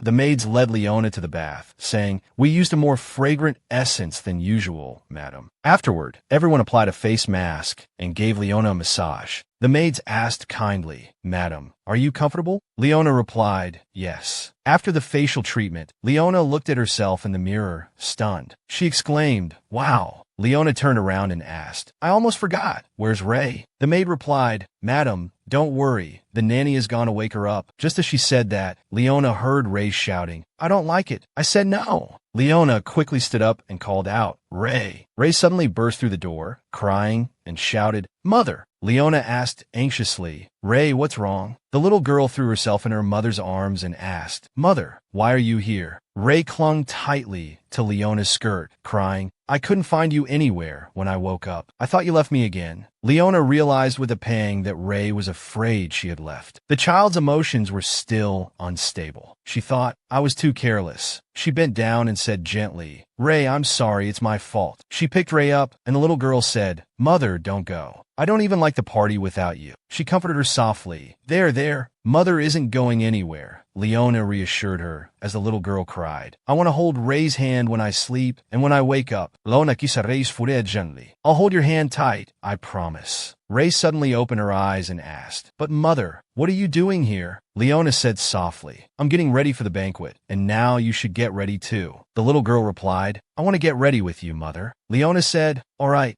I'll listen to you." A little while later, after Ray had bathed and had a face mask applied, everyone exclaimed, "Miss Ray's face is so bright and lovely." Everyone was happy, and Ray declared, "I'm so excited." May began combing Leona's hair. May suddenly gasped. She had seen the large scar on Leona's back. Leona turned and asked, "What's wrong, May?" Unsure if it was impolite to ask about the scar, May smiled and said, "It's nothing." Holding Leona's hair, May continued, "Every time I see it, I think your hair is miraculously beautiful." Leona asked, surprised, "Miraculously?" May replied, "Because platinum blonde hair is rare. I've never seen anyone with platinum blonde hair." "Oh, now I remember I worked at the royal palace for a while and saw someone with similar hair. That person seemed to be a very high-ranking noble lady." May thought to herself, "Now that I think about it, I feel like that person's aura was very similar to yours." Then she said aloud, "Besides that person, you're the first," Leona replied. "Is that so?" She thought to herself, "Indeed, platinum blonde hair isn't common in this world. No one in the Sionis family has platinum blonde hair. Is this just a meaningless coincidence?" May suddenly said, "But our madam's platinum blonde hair is both beautiful and radiant." The nanny and Ray chimed in agreement, "Yes." This made Leona smile happily. "Thank you, everyone." A moment later, May announced, "Madam, Miss Ray, everything is ready." Mother and daughter, both dressed in matching blue dresses, looked beautiful, like two fairies. Leona bent down and extended her hand to Ray. "My beautiful daughter," she said cheerfully, "shall we go to the banquet?" The little girl beamed. "Yes, my beautiful mother," she replied. Leona took Ray's hand, and together they went to the banquet. The scene shifted to a luxurious room. A man sat in a very prominent position, holding a glass of wine. This man was none other than His Majesty, the Emperor. He was deeply displeased, his brow furrowed. "These headache-inducing rebels are springing up all over the Empire. I've done my best to reach this position, and now I'm still sending the formula to Petri to deal with the rebel leader. Though we've managed to contain their expansion, everything has its limits." The Emperor gritted his teeth, thinking that he had to consolidate the royal family's power as soon as possible. Was there any other way? The Emperor turned to the person beside him. "When will we receive the oracle of the god Amedet?" he asked. The person standing next to the Emperor was the High Priest, waiting for the god's decision. "In this time is the right thing to do, Your Majesty," the High Priest said. Hearing this, the Emperor grew frustrated. The High Priest continued, "I know what Your Majesty is worried about, but to consolidate power, shouldn't we secure the royal successor? What Your Majesty desires is also what the god desires." A sly smile spread across the Emperor's face. As expected of the High Priest, the Emperor said smugly. The priest replied, I will do my best. Fortunately, my advice has been of help to your majesty. Looking at the wine in his glass, the emperor thought, right? How could I not have thought of that? If that's the case, the emperor said with delight, that child will be a suitable candidate for this position. And so, a letter written personally by His Majesty the Emperor was sent to the Duke Petri's mansion. The Duke read the letter. He was deeply worried. On the day of the banquet, the courtyard of the Duke's mansion was crowded with the carriages of noble women. The guests had all arrived, their voices a cacophony of chattering whispers. The Duchess is from a lowly noble family, you know, one remarked. Others clicked their tongues. Well, his previous wives weren't much better, another retorted. Are you saying the Duke married a daughter from a fallen house and is throwing a banquet like this? Someone questioned. Another guest replied, isn't it all because of Miss Rebecca? Ever since she was born. Suddenly, someone interrupted. Hey, be careful what you say. If Duke Petri hears this, you'll be in trouble. Another continued, but I'm right, aren't I? As soon as Larry Petri died, a child appeared, and he calls her his daughter. Not even a son. Behind the door, someone stood listening to everything the guests were discussing. The guest continued, it's unbelievable. It would have been so much better if Duke Wild's daughter had become the Duchess. Out in the hallway, Duke Petri was looking at the letter the Emperor had just sent him when a servant came running. He turned, a pensive look on his face. The servant whispered in the Duke's ear about the guest discussion in the banquet hall. The Duke's brow furrowed in anger as he listened. With a soft sigh, he said, I understand. Just then, a vision in blue appeared. Leona and Ray had arrived. The little girl cried out, Father. Leona said, Duke, you're here. Have you been waiting long? Ray, bubbling with excitement, asked, Father, do you think Mother and I are pretty? Don't we sparkle? Like stars? The Duke, startled, his gaze resting on Leona, blushed. Yes, he stammered, very pretty. Hey, Giglid. Father, you look handsome too. Leona asked, shall we go to the banquet now? The Duke suddenly stopped her. No, he said, before that. His voice turned serious. I need to speak with you. In the Duke's room, the two sat facing each other. The Duke placed the letter he'd received from the Emperor on the table. The Imperial family sent me a letter, he said. They want Ray to become the crown princess. Leona was stunned. What? The crown princess? She thought. This seems to be following the original storyline. She's only 5 years old, Leona protested. Why the rush? Does Ray even know about this? The Duke answered sadly, not yet. But this is definitely for Ray's benefit, for her safety. He continued, his voice thoughtful. Maintaining a friendly relationship with the Emperor,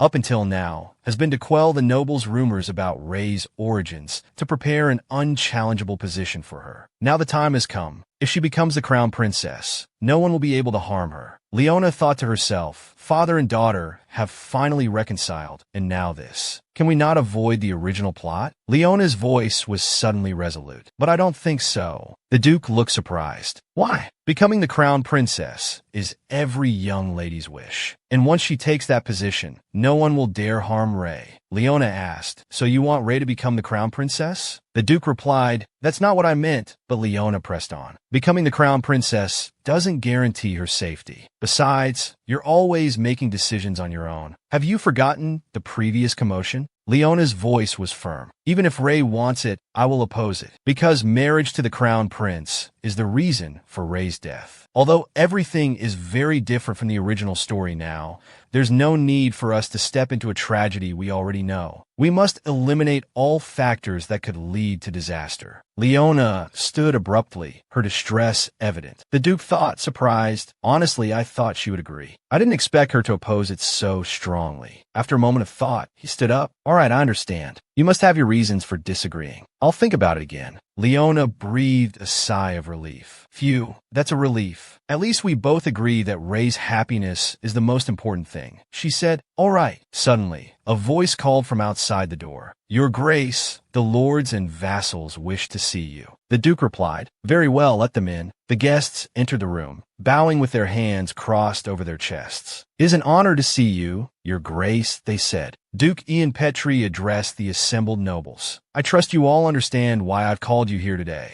He gestured towards Leona. This is Leona Petri, who will become my Duchess. Leona curtsied. It's a pleasure to meet you all. I am Leona. The guests feigned surprise. Indeed, it's an honor to meet you, madam. One guest remarked. It's just that the Duke has never introduced his wife before, so we were quite taken aback. Another chimed in. It's wonderful news that Miss Leona will be the new Duchess. We finally don't have to worry about the next generation. Isn't this a joyous occasion? The Duke's brow furrowed, recalling the whispers he'd overheard earlier. The guests continued their boisterous chatter. Imagine, we haven't seen each other in so long, one said. Another replied, indeed, thanks to this banquet. It's the first grand feast since Lady Laris passed away. Suddenly, the Duke's voice boomed, cutting through the noise. Enough! Cease these meaningless words at once. You are not here to reminisce about the past. Leona murmured under her breath. Laris Petrie. She must have been Ray's birth mother, the one who left this world, the guest responded calmly. It's been so long since we've had the opportunity to gather, Your Grace. We inadvertently brought up such matters. Please forgive our transgression. One guest, looking at Leona with a hint of mockery, continued, However, I am curious to know which family the Duchess hails from. I heard she was from the Averta family, but it seems I was mistaken. The words pricked at Leona, and she stammered,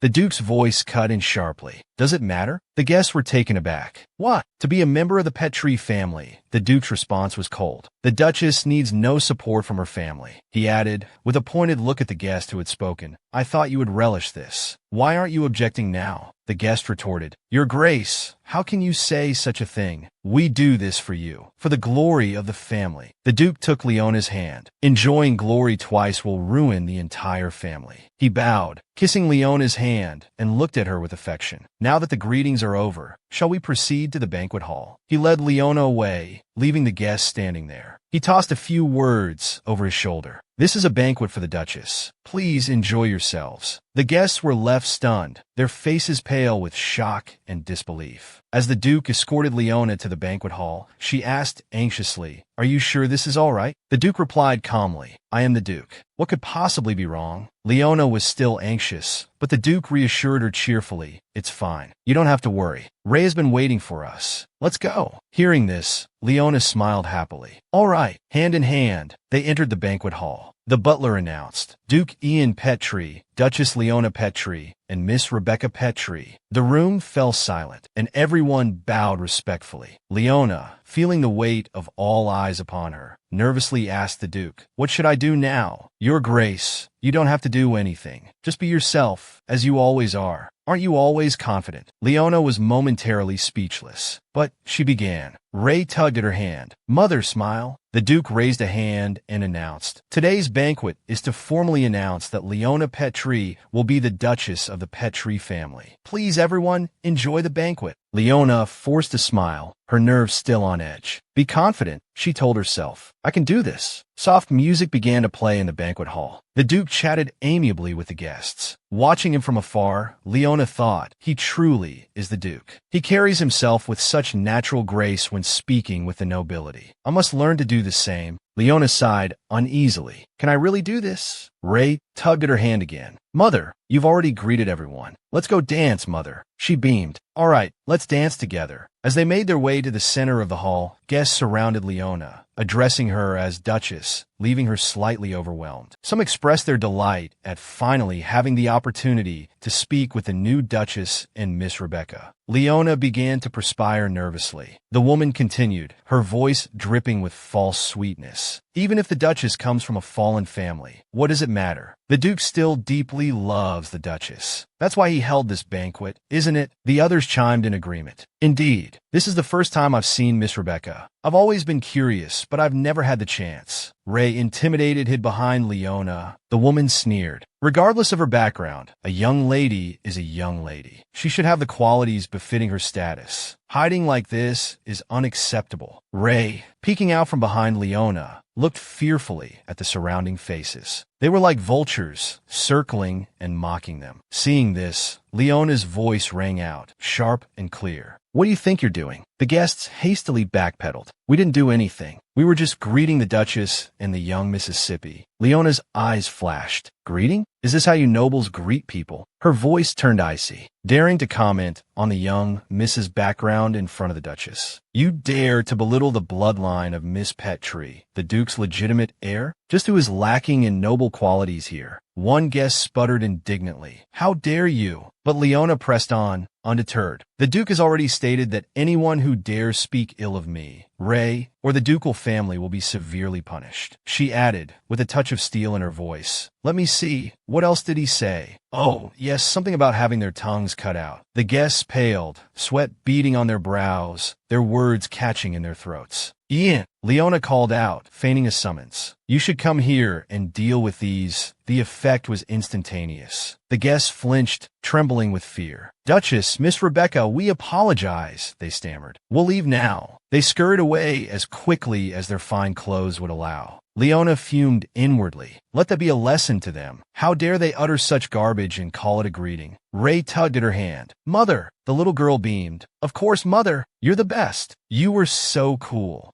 Leona bent down and scooped Ray into her arms. Really? She asked, a smile softening her face. The little girl nodded. MHM, but it's a shame. I was going to help you get revenge. Leona chuckled. Then next time, you can help me get revenge, okay? Ray readily agreed. Okay, I'll leave it to Ray then. Music swelled through the hall, and Ray's eyes lit up. Mother, this is our song. Let's dance. Leona smiled. All right, let's dance. Holding Ray close, they began to sway to the music, the little girl giggling with delight. All around them, couples whirled across the dance floor. Leona hesitated. Am I doing this right? I've never danced before, so I don't really know. Ray shook her head. It's okay, Mother. I don't know how either. But it doesn't matter how we dance, because we're the main characters. Mother and daughter twirled in the center of the hall, lost in the moment. I'm so happy right now. Ray sighed contentedly. Leona smiled, and her own mother smiled back at her, both filled with an overwhelming sense of joy. Suddenly, Leona's foot caught on her dress, and she stumbled, nearly falling. The Duke appeared as if from nowhere, catching both her and Ray. He clicked his tongue. Honestly, his voice was gentle. My dear, it's good to be happy, but do be careful. Ray looked up at him, her eyes shining. Father, why don't you dance with Mother and me? The Duke smiled. Dance together? Well then, let's enjoy ourselves. Leona blushed. Wait a minute. Ray clapped her hands. Come on, smile. It's so much fun dancing with the three of us. Leona looked at the Duke, a little flustered, and then burst into joyful laughter. She knew she wasn't a good dancer, but in this moment, surrounded by her family, she felt truly happy. The tables were laden with beautiful, delicious cakes. Ray exclaimed happily, declaring the cake delicious. The Duke agreed. Indeed, having something sweet after dancing is the best. Leona smiled, wiping Ray's face. You have icing all over your face. The Duke reached out and gently wiped Leona's cheek. You say that, but you have some too. He chuckled, and Leona blushed. Thank you.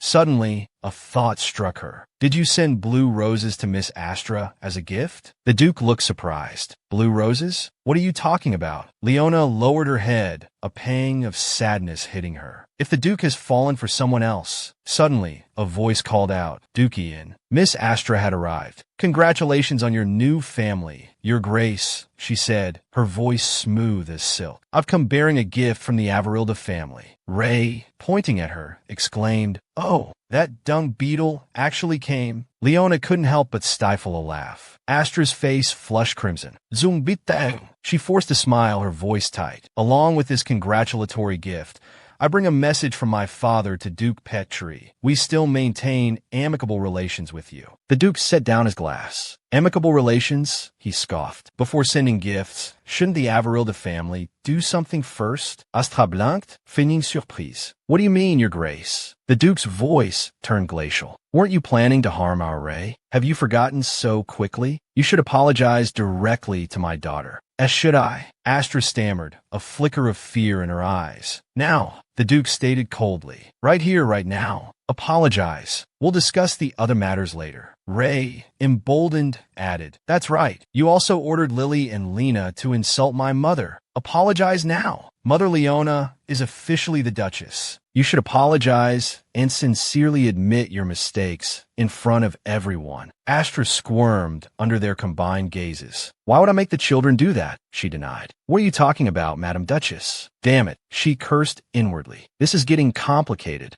I don't know what kind of rumors Miss Rebecca has heard, she continued, her voice strained, but suddenly, Leona noticed a blue rose pinned to Astra's chest. The Duke, who had been watching Leona intently, followed her gaze. His eyes widened, as if struck by lightning. He saw the blue rose. I see, he murmured, understanding dawning. He strode towards Astra, who looked up in confusion. Duke Ian. He snatched the blue rose from her chest, his voice laced with anger. A while ago, I was informed that a little rat had snuck into the garden. So, it was you. Astra's mouth opened and closed, but no words came out. Leona froze. So, she stole the blue rose. It wasn't a gift from Duke Ian. A weight lifted from her chest. Suddenly aware of the shift in her emotions, Leona thought with surprise, "What is this? Why do I feel so relieved?" Astra cursed under her breath. "Damn it, I didn't come here to be humiliated like this." Glaring at Leona, she thought, "At least I won't be the only one humiliated." Just then, servants brought out a hot pot, the water bubbling merrily. As Astra passed by Leona, malice flashing in her eyes, she thought now. The Duke, who had been observing her,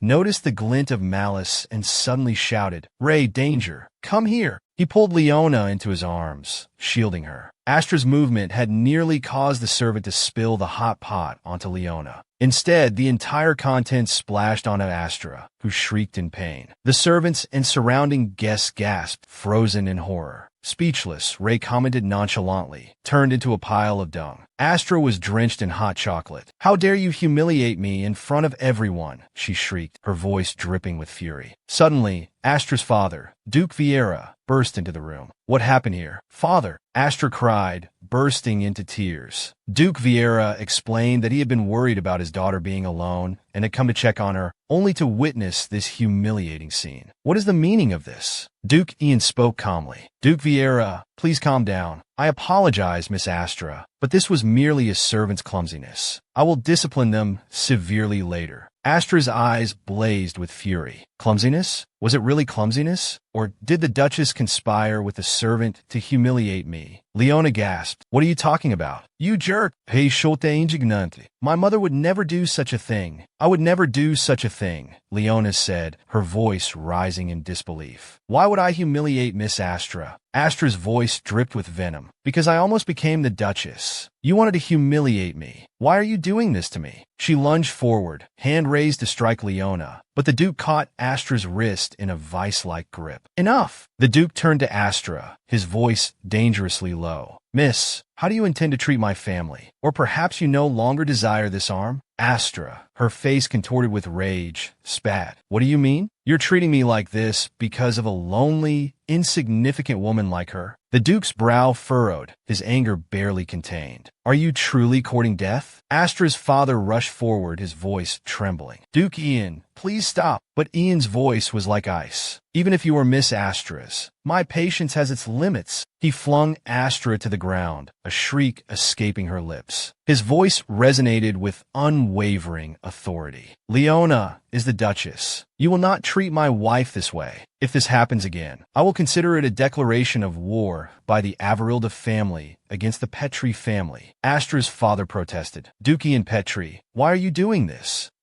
Suddenly, his eyes widened and cold sweat beaded on his brow. A constricting sensation, like a serpent coiling around his throat, stole his breath. What is this strange feeling? He thought, his body locked in place. Could this be Duke Petri's power? Duke Petri's eyes, blazing with fury, bore into him. A wave of fear washed over him. Are the rumors about the Duke true? Duke Ian Petri possessed a mysterious power. Mages had long since vanished from the world, but it was rumored that he had inherited the magic passed down through the Petri family line. "I always thought those were just fabricated stories to glorify him," he thought, his heart pounding in his chest. "But it's real." Terror forced him to his knees. "Regarding my daughter, I am deeply ashamed. Please, your grace, forgive us." Astra cried out, "Father." He turned, his voice sharp. "Silence." He hissed, "This isn't good. You best keep your mouth shut. We need to leave here now." Duke Ian's gaze remained fixed on him, sharp and unforgiving. Later that afternoon, in the hallway of the Petri mansion, Astra, her voice laced with resentment, questioned her father. "Why did you suddenly do that?" If we had tried a little harder he cut her off mid-sentence, a stinging slap silencing her. "You useless thing," Astra cried out in pain. His voice thundered with rage. "Do you know what will happen if you continue with these petty schemes? You'll bring shame upon the entire family. I disown you.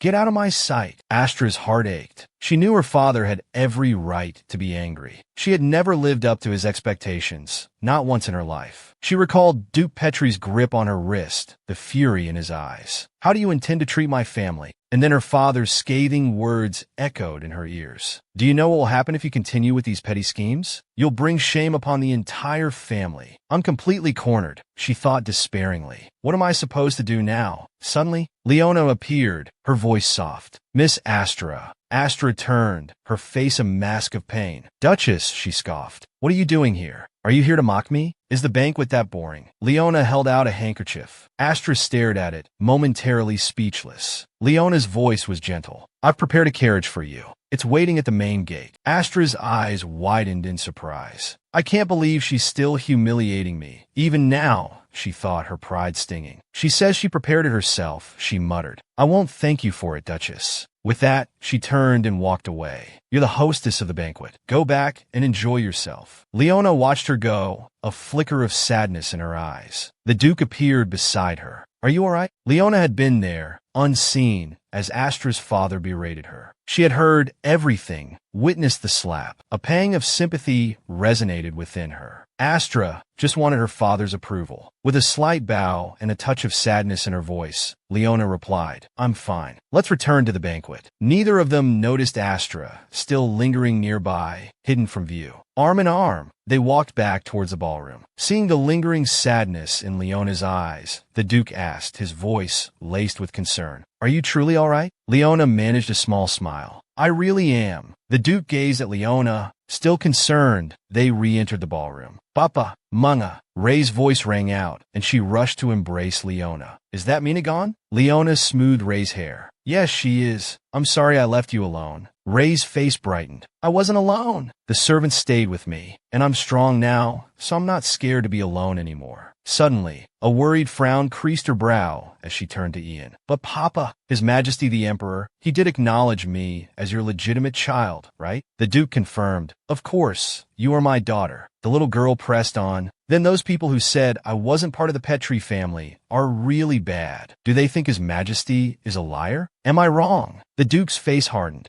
Who? Who dared say such a thing? Ray immediately pointed towards a cluster of guests. Them. They said it while you and Mama were gone. The accused guest stammered. But we weren't lying. Miss Rast died suddenly. So how could we know if this girl is truly a Petrie family member? The Duke roared. How dare you? But Leona gently placed a hand on his arm, stopping him. His Majesty has acknowledged it, she said, her voice calm but firm. Do you dare defy the Emperor's will? Leona wisely continued. Even without His Majesty, the Duke of Petrie has acknowledged it. Miss Rebecca is his daughter. So, tell me, what grounds do you have to deny it? No, even if you do acknowledge it, what difference does it make? The fact that Ray is the Duke of Petrie's daughter and our daughter will not change. The Duke watched Leona, surprised by her courage and unwavering stance. She continued, Stop with the pointless chatter. It is often said that parents are a mirror for their children. What do children see reflected back at them as they grow? I wonder. Leona's gaze swept over the younger, noble boys and girls nearby.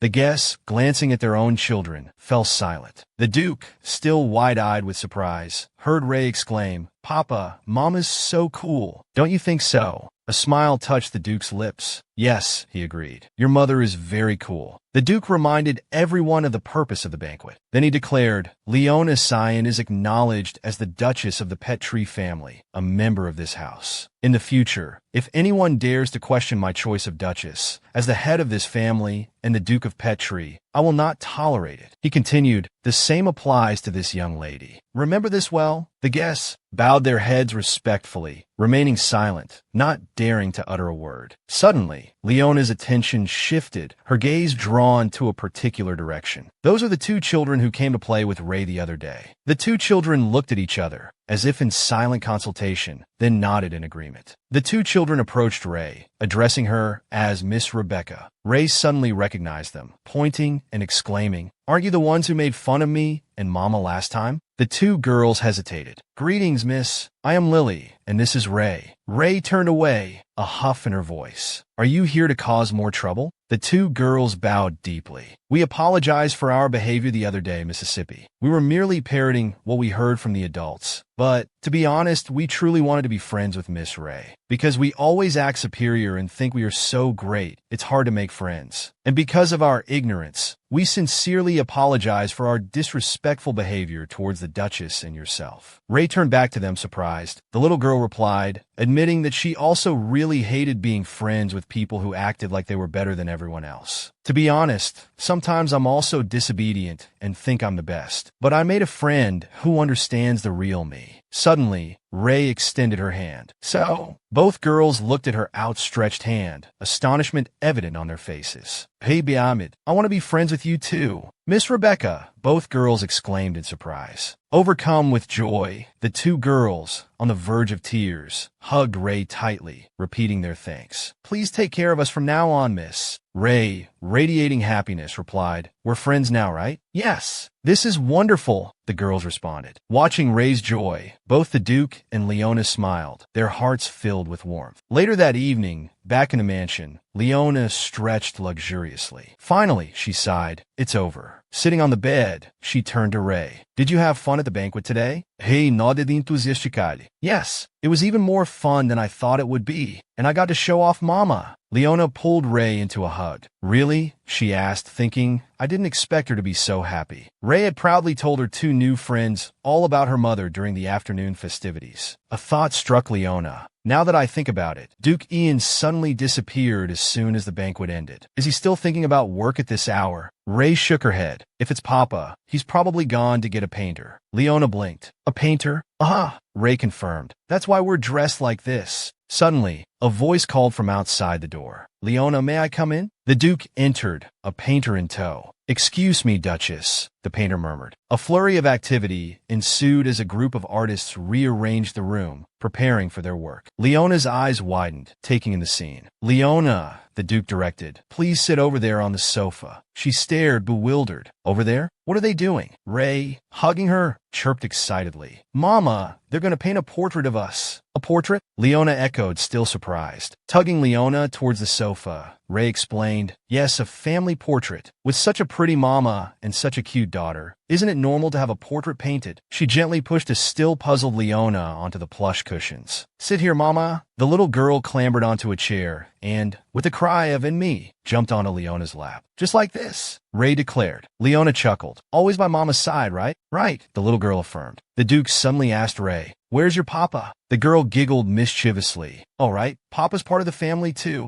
Ray patted the empty cushion beside her. Okay, I'm in a good mood today, so Papa can sit next to me. The Duke settled onto the sofa. Thank you, Ray, he said warmly. Leona, her curiosity piqued, asked him, why did you suddenly decide to have a portrait painted? The Duke's face lit up. Well, now that we're a proper family, I thought we should at least have one family portrait. Is that strange? Leona shook her head, a soft smile gracing her lips. Not at all. The painter suddenly spoke up. May I begin now? If so, please hold your poses. Ray quickly wrapped her arms around both her parents. Papa, Mama, get closer, and don't move. The Duke and Leona exchanged a happy glance. All right, they said in unison, we'll get closer. And so, the portrait of the Duke's family, a happy family of 3, was completed. Our story ends here.